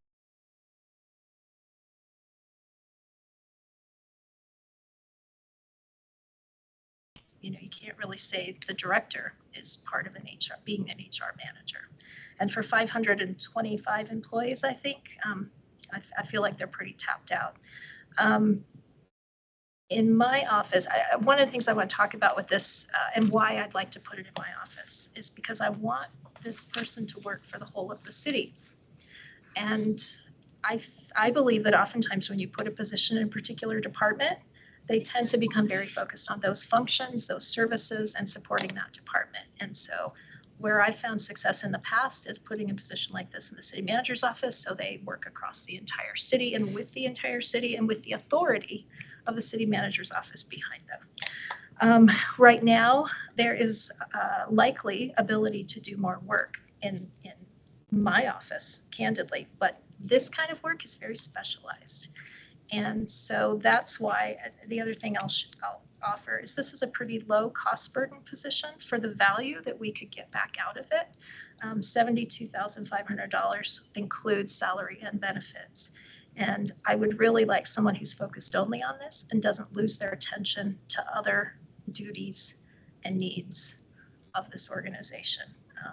Case in point, I mentioned river restoration. There's tons of work that goes into getting volunteers for that in the public engagement office, and it's just amazing what has been able to be done with that. But they are constantly sucked away from really focusing on building a volunteer service in this organization into marketing and getting materials ready for the 5th cent renewal and just all the things, Facebook posts and all of that. So I feel like this is a standalone position that we need a single person with a certain skill set focused on. And that's recommending it in the place I am and as a new position. I would offer on United Way though, Councilor Sweeney, I have to give some kudos to the Zooming department to keep United Way up for this organization. This is an internal matter. And I just think they rocked it like so far. If you didn't see the turtle races, just saying, the video, but they really took it. I think just it's been fun to watch. I've always been a huge United Way proponent, frankly, and so it was cool. I have tried to reinvigorate it within this organization, but that's just it. I did anything. It has huge effect on the community as well. Okay, so that is personnel. The last thing we were going to go through is recreational subsidies, and I'm going to ask you guys for some feedback before we go there. And that is, how much time do you want to spend on this? The reason this is here is because it seems that it has been a focus for the council and to some degree the public in these last few months. And so I thought it was worth touching on because, of course, these subsidies have been a policy priority for you. But Zulema is one. She has been working with the Parks and Rec Committee to look at the business plans. She's presented half of those business plans to you already. The other ones are coming.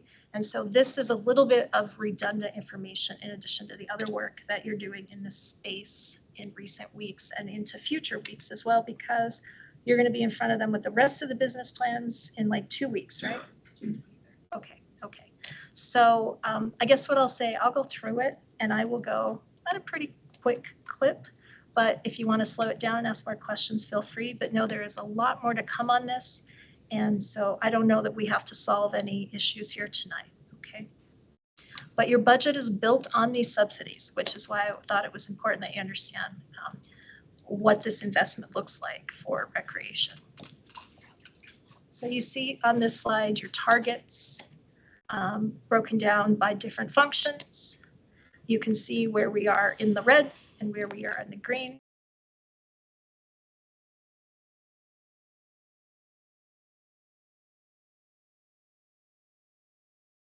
Target, for instance, for Fort Casper is 20%, and things are looking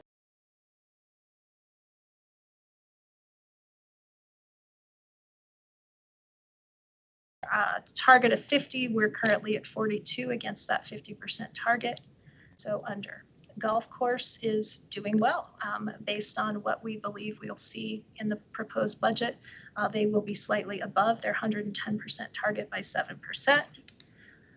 Ice arena and rec center be slightly below target based on proposed expenditure where we project revenue to be, as would athletics and cemetery, and then Hogadon based on the fiscal 27 proposed budget.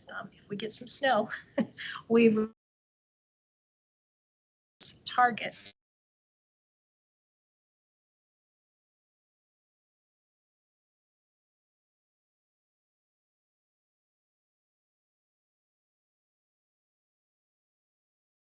Oh, I think I might have skipped a slide.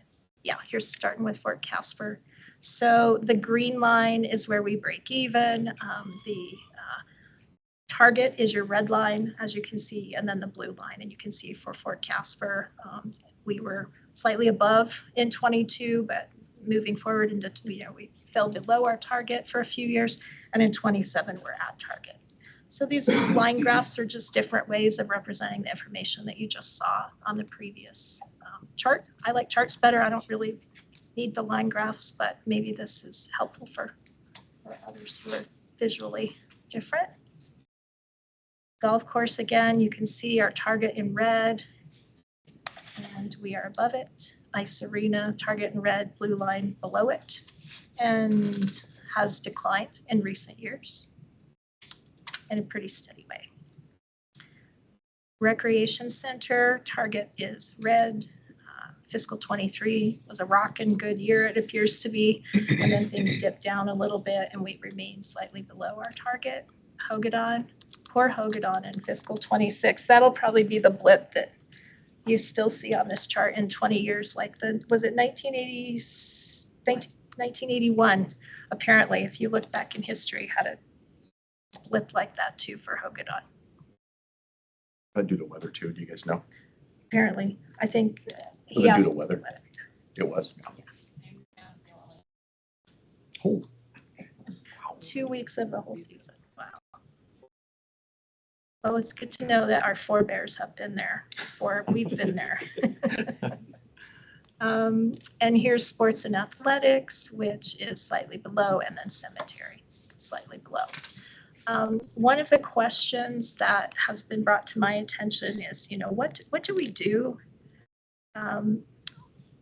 Why do we, I guess the question is, why do we keep contributing more money every year to this? And I want to just mention one thing. We have percentage-based targets, right? And so we may well, say Fort Casper, we may attain our target this year for a cost of $416,000, but next year, 20% is still going to be a little more than $416,000 unless we see deflation, right? And that's unlikely. So I would just remind us when we talk about this, percent targets likely are going to grow over time when we're talking about expenses. And then I mentioned Zulima and the crew are looking at whether some of these target percentages need to be adjusted. Are they realistic? And we want to be realistic for purposes of transparency and also just good budgeting practice. So we'll be talking about this some more in coming weeks. Oh, sorry, Amber. I'm studying the numbers. Have we ever made a chart comparing those contributions over time to inflation over time, similar to some of the other comparisons we've seen in this presentation? I do not know the answer to that question, Mayor, and I'm looking out here in case anybody else does. Mayor, Counselor, to the best of my knowledge, we have not.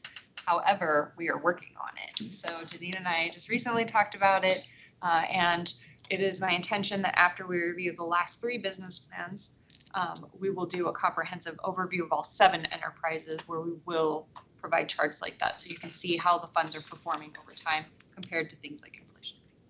Cool. I'm just gonna go.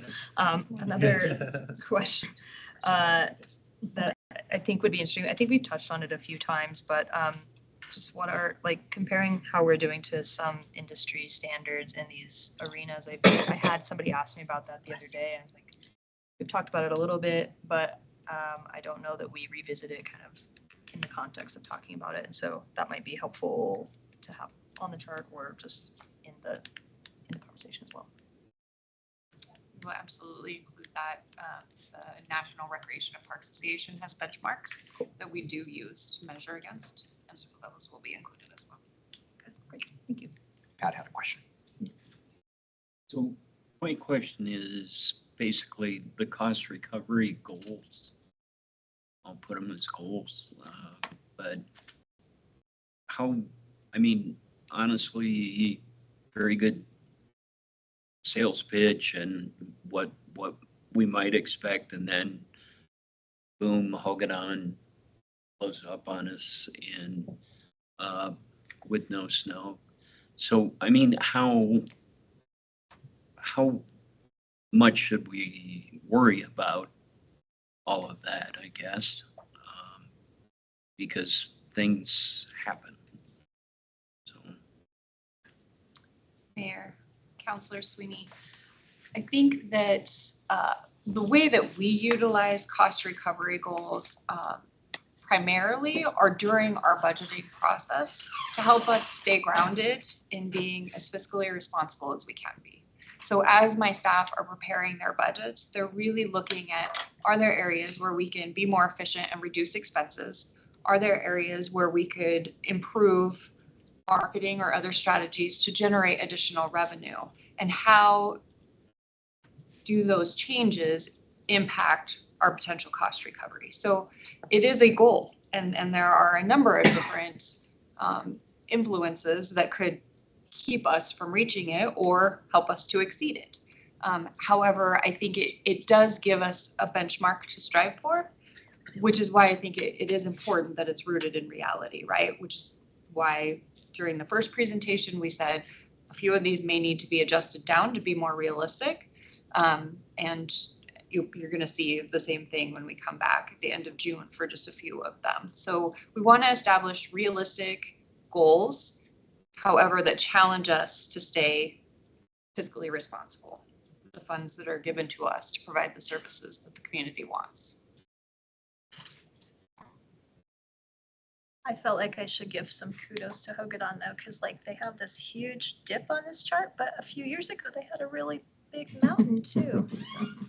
And then Zulema told me, what, 2 weeks ago, they got 2 feet of snow or something after we were closed? This last snow, we got 24 inches, so almost half as much as we got the entire season. Can we open it up real quick? Just kidding. It's almost gone now. Yeah. I was gonna say, I was just about to. Yeah. Go ahead, Pat. so would it be appropriate to ask a question on the rec center, in particular, page 197? I'm just trying to understand the process a little better. It's all zeros for proposed 27, but proposal budget. And then on 98, it's showing, and this is under goods and services, miscellaneous revenue. So 25, 26 revised, and 26 projected. Again, the different categories are lined out, but now in 27, we've got numbers. So I'm just wondering, I hadn't seen that in other areas of the budget. So I'm just curious, and I apologize if I should have done this 2 weeks ago and come in and visit with staff directly. But that's not, for me, it's not an efficient use of my time, but. Mayor, Counselor, great question. And so occasionally, as we're preparing budgets, we identify ways that we could structure the budget to be, one, more transparent, and two, to be more effective in our own management of how our programs are functioning. And so in that particular case, what you're seeing is that we ended up extracting out what we spend and what we earn in revenue for summer camp or all of our camp programming. So we have summer camp throughout the summer, then we have like spring break and fall break camps, and then we have winter break camp. And so camp is a big part of our programming, and we wanted to understand more clearly how camp is performing on its own as a program. And so we extracted that from the rest of the classes org, which is where it lived before, so that we could do that evaluation annually a little bit more easily, and so that everybody who observes the budget can also understand that more clearly. So that was just a function of changing the structure of the budget to hopefully be more effective. Thank you. that is the end of the rec subsidy cost recovery goals discussion. And next I just had some discussion points and things I wanted to talk about for the rest of the beginning part of fiscal 27, but the implications for future years. So we're doing really well on time. And so what we can do is let's take a quick break. People can grab some food, come back, and then this is going to kind of open up an opportunity to discuss and ask questions. If you have some more in-depth questions you would like to have for that. So give you an opportunity for that, Pat. In particular, we did not get to a slide on FICA, retirement Oh. contributions, workman's compensation, health insurance. Yeah, thank you, Counselor. I'm sorry, I forgot that in the personnel section. So the numbers that you see for personnel, they absolutely include all of those, FICA, Social Security, all of the related employers' expenses, as well as full wages and all benefits. And that includes workers' comp. And what I will tell you that we just learned about workers' comp that I promised to tell you is we just got notice that our rate will be a little bit less than we thought it would be and less than what is planned for in this budget. So that's good. We already know we should come in under budget for fiscal 27 in our workers' comp expenses. And then I guess I would invite, if you have specific questions around our employment expenses or other things. So it's a very broad question in all of those categories, FICA, retirement contributions, workman's comp, health insurance in general. I saw wide swings from department, division, line item to line item. Sometimes it was a negative, Right. a decrease, and big numbers Yes. in yes. some cases made absolutely no sense when should be fairly predictable across all sections on all of those costs. And health insurance, when I see it negative, I'm like, no. Yeah. So, Mayor, through you, I can't speak to that specific negative, but certainly we could sit down and look at that page in the budget with you. But that also could be exactly what Director Lopez just talked about. Just we've moved personnel into a different cost center, for instance, and so we're just accounting differently. The position, the person may still be with the city and still using the same benefit, but just got moved into a different place in the budget. So they'll show as a negative over where they used to be, right? What I will say, you can see big swings, particularly related to health insurance costs, because, for instance, we may hire somebody who is taking coverage for a single person. They might get a family, right? And then they change their coverage to select for a family, and the cost of that is very different on the employer side. And I don't have those numbers in the top of my head, but we could certainly get them for you as far as what the employer pays as part of our health insurance through EGI. I think you guys probably know this, but we are insured through EGI, which is the same program that the state of Wyoming employees are participating in, as well as certain municipal governments as well.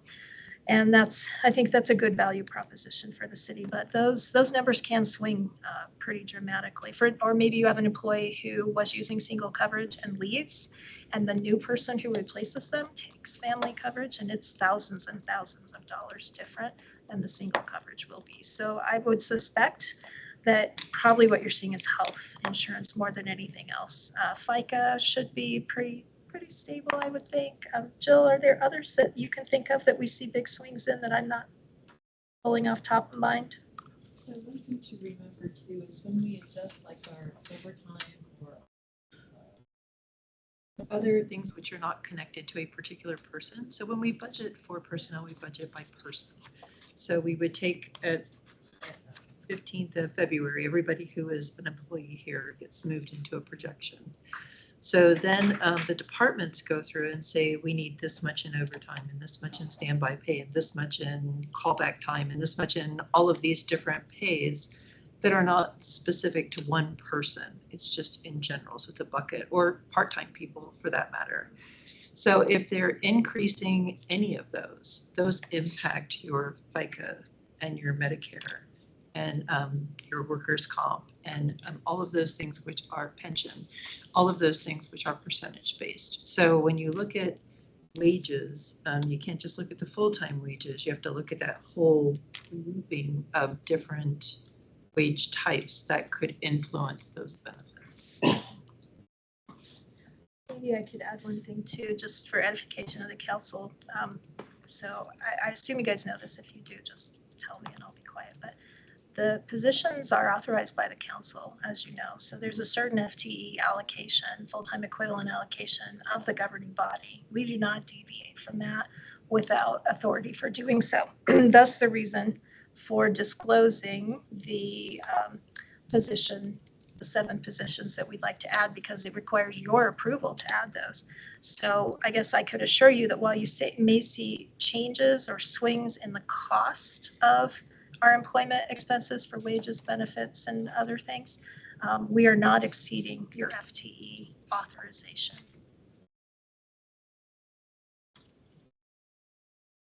Anything else? Okay, let's take a 5-minute, come on back, and then we'll open it up for questions, anything else that we have.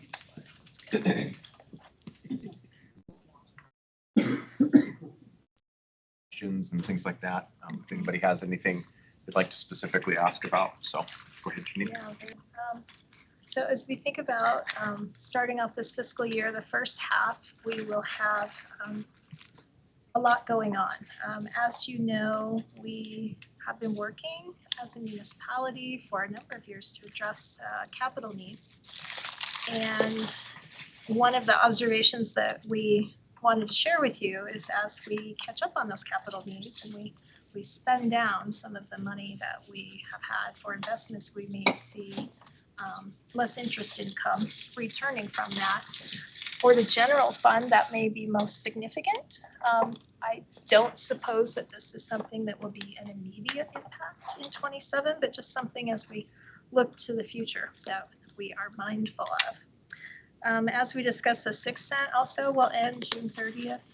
And we are pleased that that was a 14-month collection period from April 25 through June. But that does change the available revenue to address capital and infrastructure needs as well as other things. The property tax constitutional amendment, as we all know, is on the ballot in November. I showed you this slide earlier, but this one has one extra data point on it. So you can see our actual revenue that we typically receive from property tax in the red line, and then the dotted line is what it would have been from 2018 forward adjusted for inflation.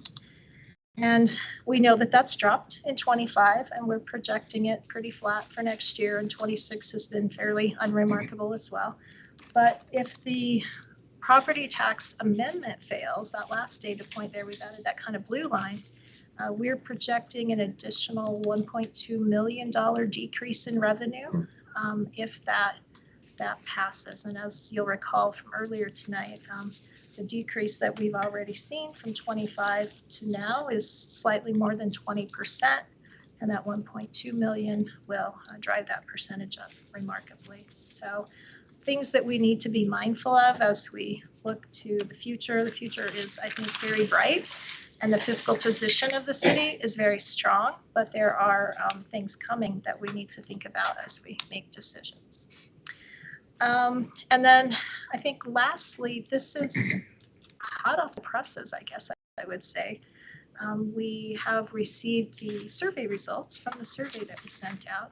And I thought this was interesting, at least it was to me, and I wanted to share it with you all because what I kind of took away from this is we asked the residents, and this is a statistically valid survey. I want to start off by saying that. We said if we collected $100 in 1 cent sales tax, how would you allocate it? So if you were the city council, what would you do with that $100? And this is what they told us. They said, well, they'd like about 33% of it to go to street repairs, drainage, flood prevention.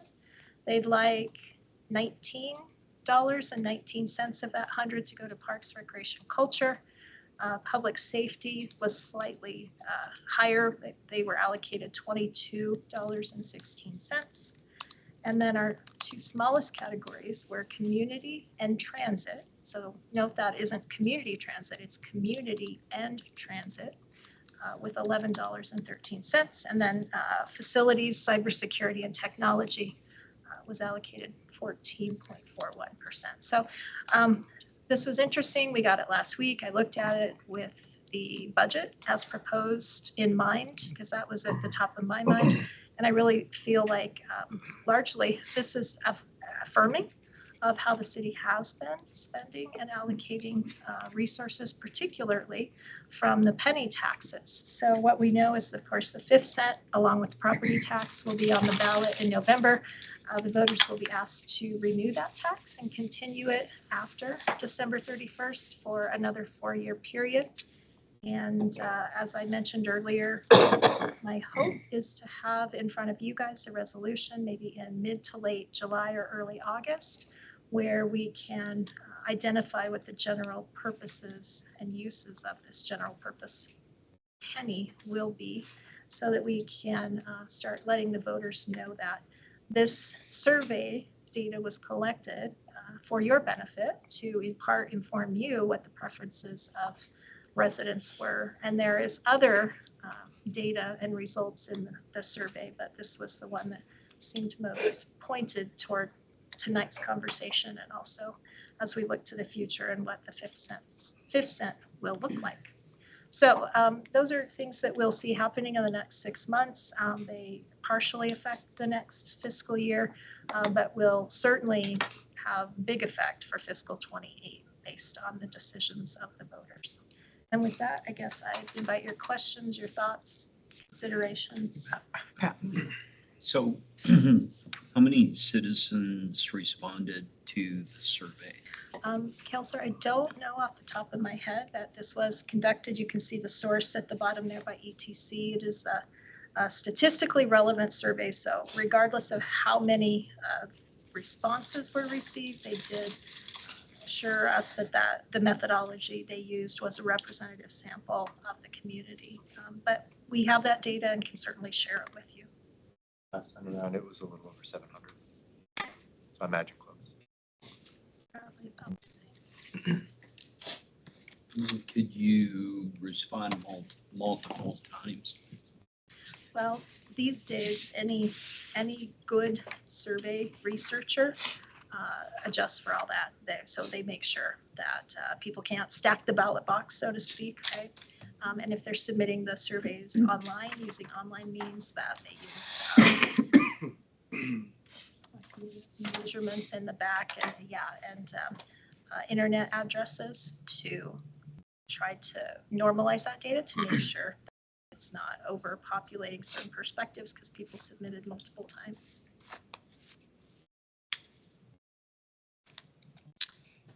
Any questions related to the budget? Anything that came up that when we were going through all that? You're looking through some stuff. Yeah, Kyle. Thanks, Mayor. I'm kind of curious, we didn't talk about priority-based budgeting at all, so I'm still kind of curious how that is being implemented or overlaid, kind of our regular process. Yeah, I'm just curious at what level you're integrating that. Yeah, thank you. That's a great question. So one of the things I've been doing last 6 months is talking with Jill and her team and understanding what had occurred with priority-based budgeting. Looking back, we recently had a management team retreat where we talked about priority-based budgeting and how we're going to move forward with that. And Jill's team has also developed content for the public, a webpage or a portion of our a page on our website that would be forward-facing for the public. And I have not reviewed that yet. I think she sent it to me about 2 weeks ago. I guess what I would say is we have not thrown the baby out with the bathwater, and I recommend that we do so. And it's funny you asked, because on this slide, I thought, well, I wonder if I should add some priority-based budgeting data, because of course that also helps us to maybe understand where the public's priorities are for budgeting.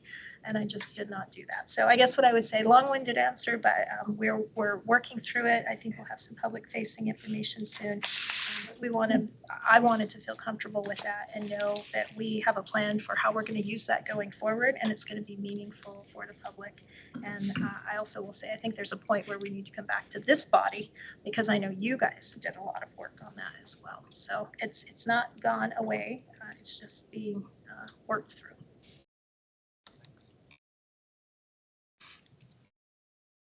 Yeah, Pat. Direct distribution, was the number that you used there in the budget, the new formula, or how was that proposed? Through you, Mayor, Councillor Sweeney, I think what you're alluding to is there is a change with the direct distribution where the formula has been embedded in statute. So the purpose of that, of course, is hoping that by embedding that allocation to cities and the formula for determining how much each city gets in the statute, that it becomes a more reliable source of revenue for cities. And so Jill and I've had some really preliminary conversations around, okay, well, the city here has treated direct distribution as one-time money, right? And used it only for one-time expenses. And now that it hopefully is more reliable of a revenue or more ongoing of a revenue, could we start to use it for ongoing expenses, like more operational expenses? This budget doesn't do that, but I think for the future, that is a conversation that we probably all should have. Yeah, go ahead. Up on that, I see a small drop in revenue from direct distribution this year over last year. Is that a result of the formula? I mean, I thought that the formula change would work in our favor, but I wasn't totally clear on how it would all shake out. If I could clarify one thing, I don't believe that the formula really changed. They just embedded the formula in statute. And if I'm wrong, I'm inviting Jill to correct me.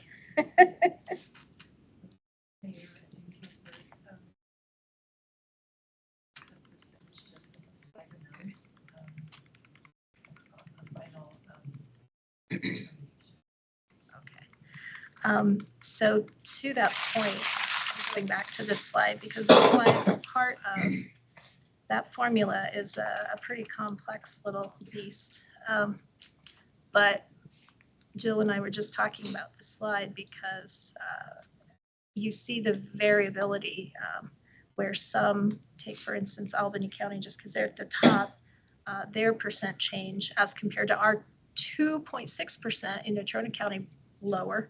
Theirs is 19.2%. And Converse County also 14.8% less. So one of the things that that formula picks up on is variability year over year. And so I would think that our direct distribution may be lower than previous year, well, than at least last year because of the variability. But did we ever get the final numbers yet? We were just talking about this last week. Mayor, councilors. So they did actually change the formula to base it on sales tax versus an appropriation from the legislature. So it is based on sales. The source of it, yes, yes. As far as the distribution, the way they're going to distribute it, that did not change. So they are still distributing it per the Magnum formula. So, but their percentage that they are going to use for the state sales tax is a little bit lower than what we previously received. But it's better than what they originally proposed, which I think was like 5.9%. That's really weird. So did we answer your question? Or do we just dance about it? Yeah, you answered my question. Okay. Thanks, Jill. Go ahead, Pat. So on direct distribution, in regards to, I think it's page 106 and 107 in particular. So I notice we use quite a bit of it, if not all of it, to different, whether it's a aquatics, some capital funds for like Lansing Storage Field as an example.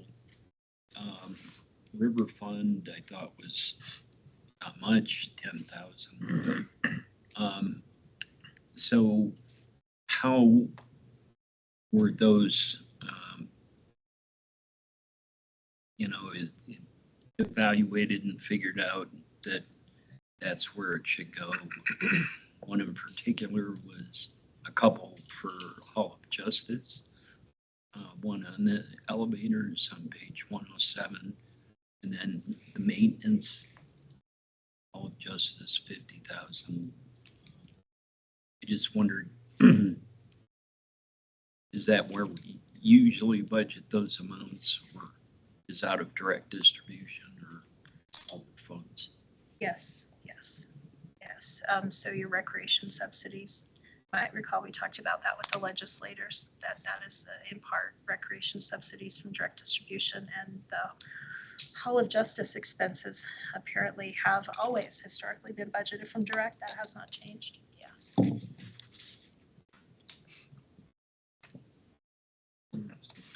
If I could, You bet, Pat, go ahead.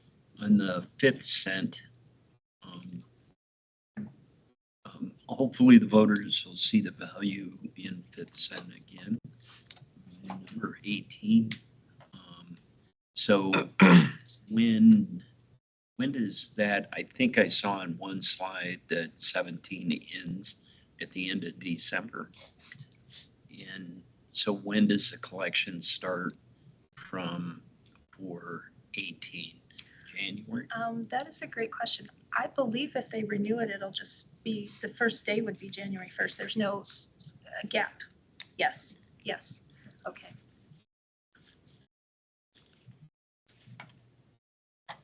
Other question? It's not a question, but when we were looking at the matter chart related to property tax revenue and the decrease from the 25% exemption and then the potential impact of the ballot initiative 50% exemption, I think it's also worth noting that currently circulating whether the 50% exemption passes or not is a proposal to reduce property taxes by 70% in the state. So I didn't know that. I did not know that either. Representative Bear. Seems totally reasonable to me. Yeah. So You know what? just I did see that. can make a chart for that too, perhaps. Yeah, I was just going there to see, you could probably eyeball it a little bit. It'd be very dramatic. I think that's fair to say. Yeah.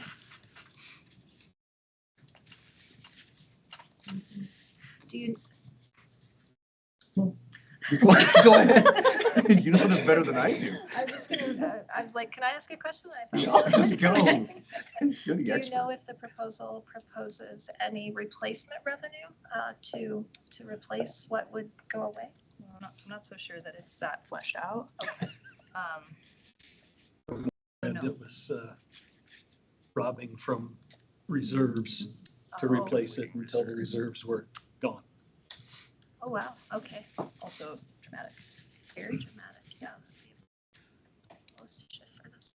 Yeah, so it's just worth noting that regardless of what happens Still gonna on the ballot initiative,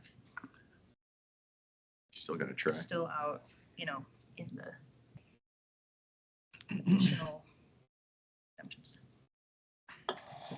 Jeez. That doesn't worry at all, does it? 70%. No, that's actually really super worrisome. Like how should you bear? Mhm. Get a hot flash.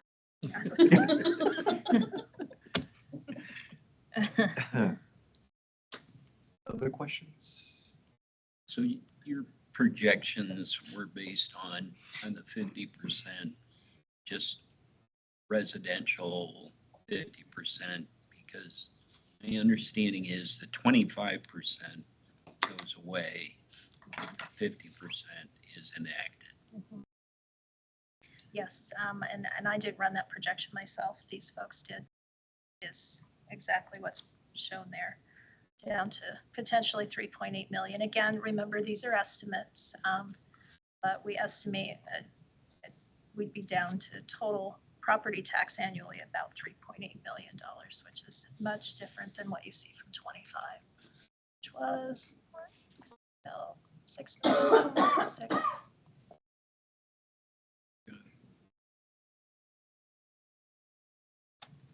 Shave another million, so off 70%. So Shave another million. Just click back the napkin out of it.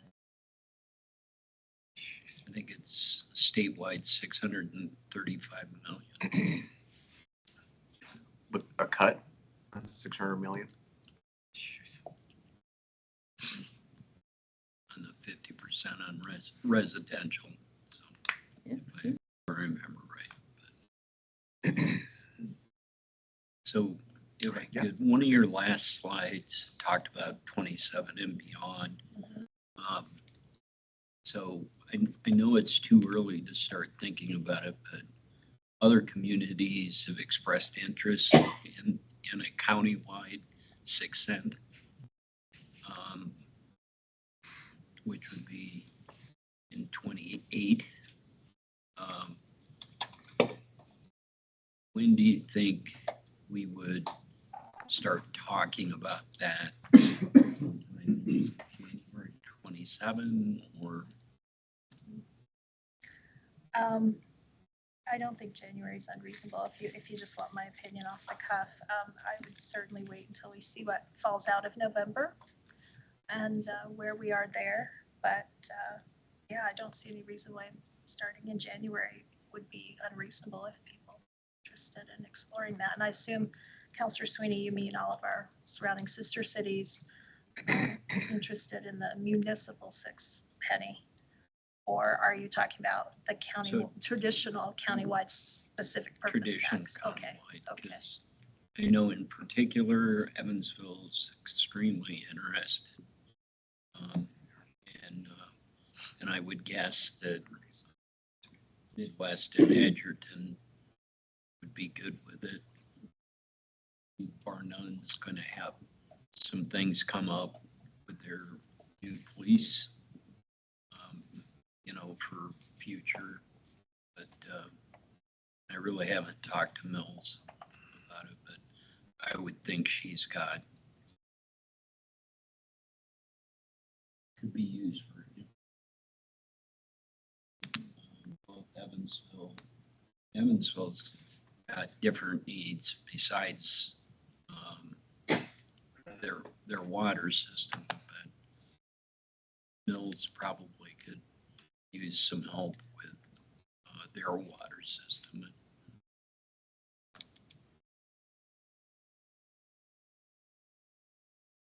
And I don't know how that plays in the future. Get differing opinions into the water treatment facility because we're just a portion, the major portion, but usage, but how that all interacts with the other users on the 6 cent. So. Well, a countywide 6 penny, very powerful for infrastructure investment and capital needs. Very powerful for all of those entities, sure. Go a long way. And I don't have those slides in here, but I know you all have seen them about the capital need that we have in the city of Casper's utility systems. And I can imagine they have similar, and the need far outweighs the available resources when we look at that 10-year horizon, so. Kyle, do you have something? Thank you, Mayor. I got a couple. One is, I know especially Zulima's department and others have been very successful in retaining TAP grants from the state, land water conservation funds from the state.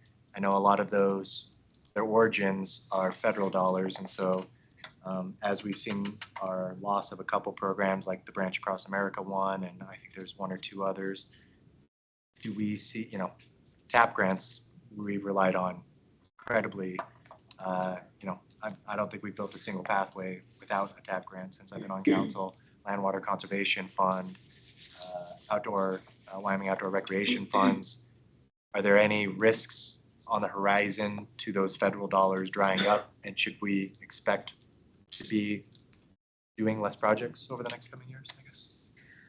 I would certainly invite Director Lopez to weigh in if she knows anything different than I do, but based on my best understanding right now, TAP and Land and Water, there is no effort to do away with those programs. And that's good because like, for instance, Land and Water was on the chopping block like 18 months ago and survived. So do you know anything new or different? Mayor, Counselor, honestly, I think Alex Veda could probably speak to TAP grants far better than I can. But in terms of Land and Water, as the city manager indicated, our state Land and Water Conservation Fund program has been stable throughout this period of uncertainty when it came to grants and funding at the federal level.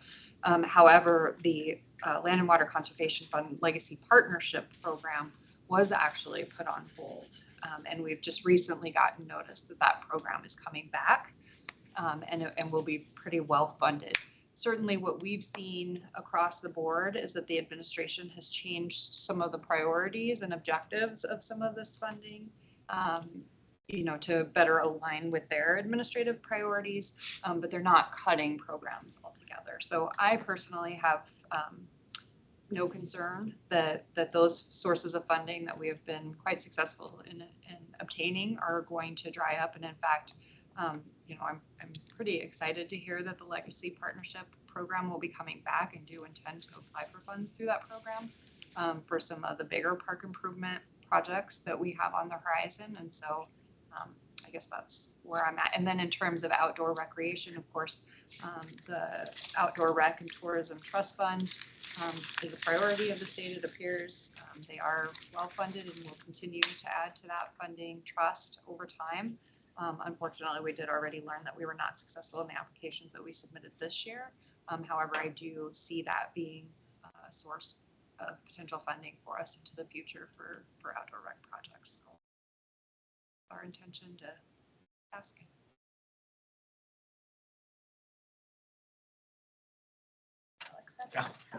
Mayor, councilors, as far as TAP programs, I am unaware that the TAP program is drawing back any funding we currently have for the projects. Keep applying for those.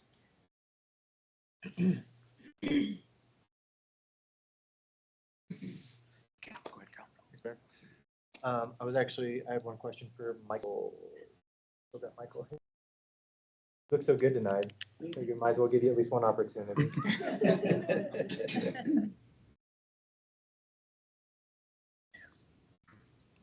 My question was, we had $100,000 for cloud security improvements. I was just curious what that was.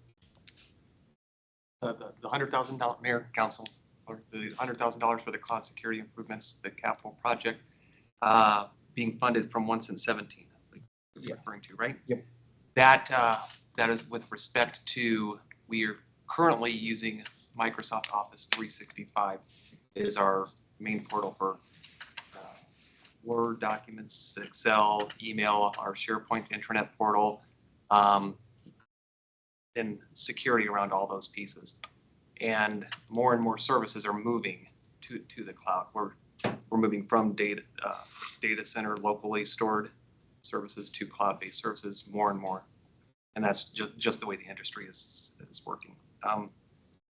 So those services are to help with our data governance on our Microsoft platform, to potentially beef up security, and also to use consulting services to help us better utilize those services that are with Microsoft 365.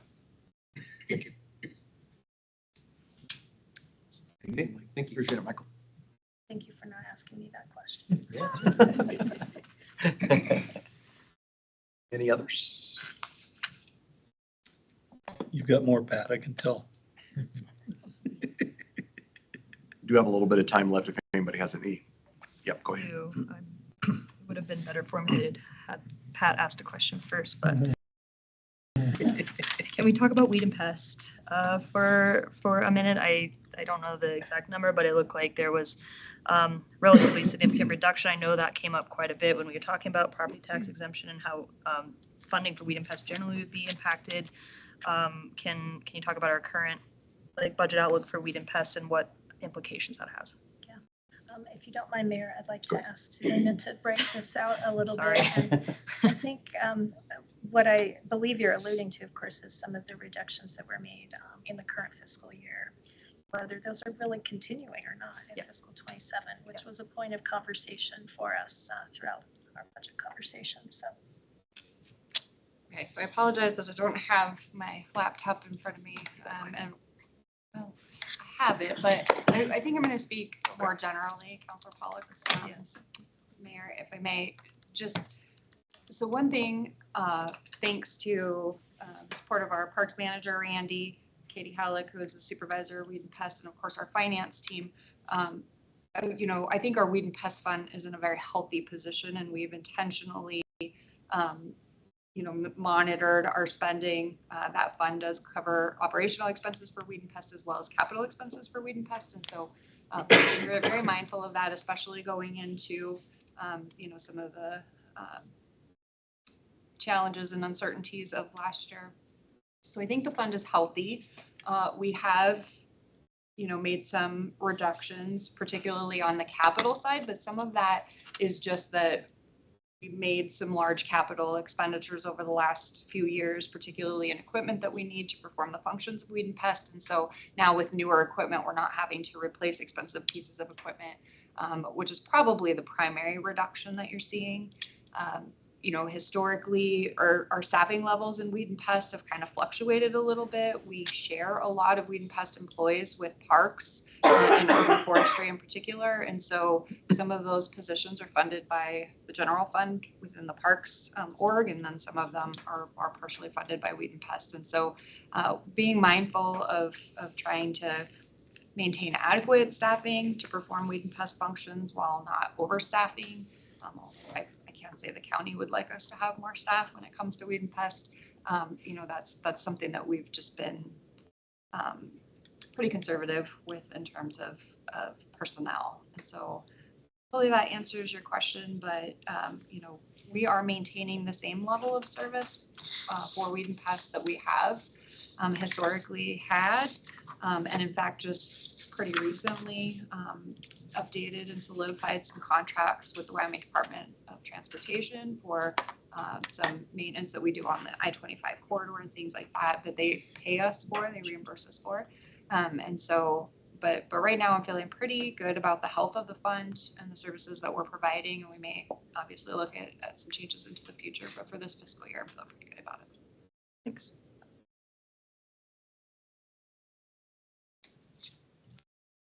Any other burning questions? Go ahead, Pat. So debt service, I was curious if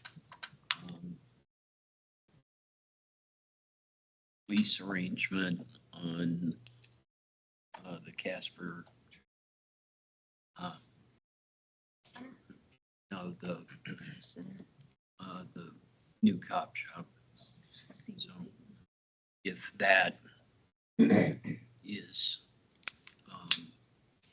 in some of those numbers on debt service positive.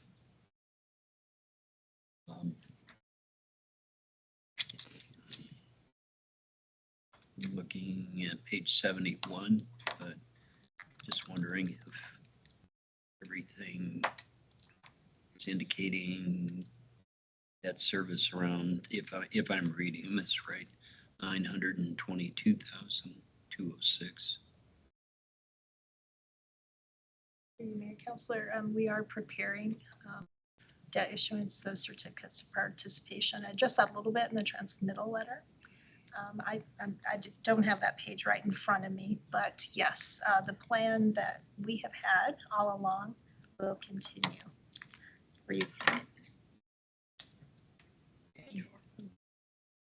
The letter says the budget has increased 9% over fiscal year 26 to cover first payment on the certificates of participation for the CBC. So I think the answer to your question is yes, it does anticipate that particular debt payment.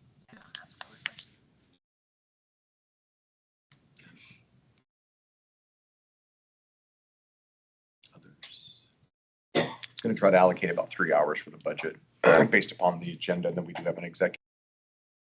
We do have a little bit of time if anybody has anything. I don't want to push anybody. They don't have anything.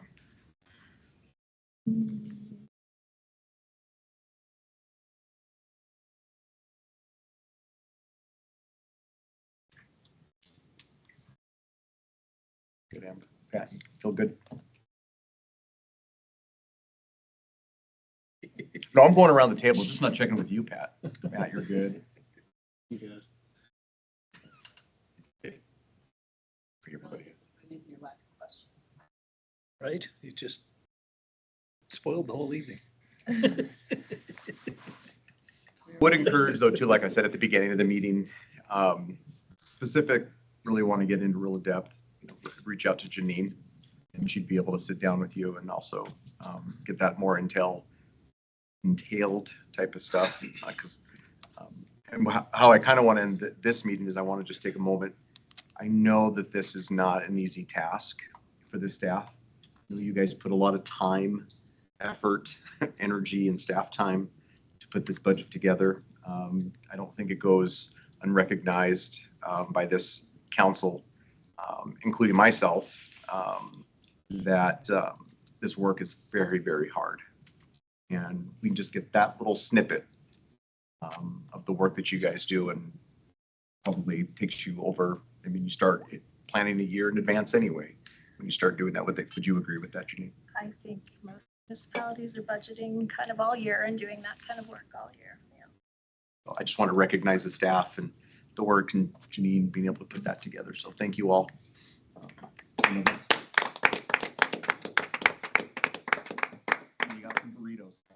That's all the thanks you're getting from us. Sorry.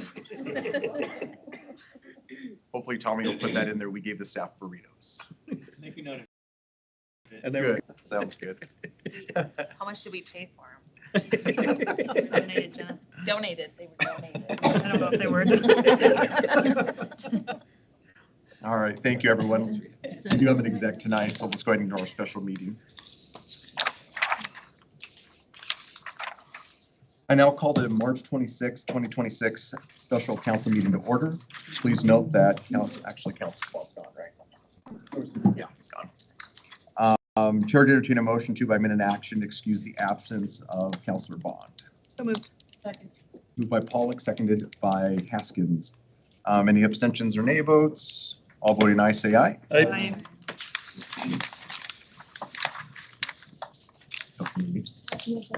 Oh, yeah. Correct? Our staff's leaving, yeah.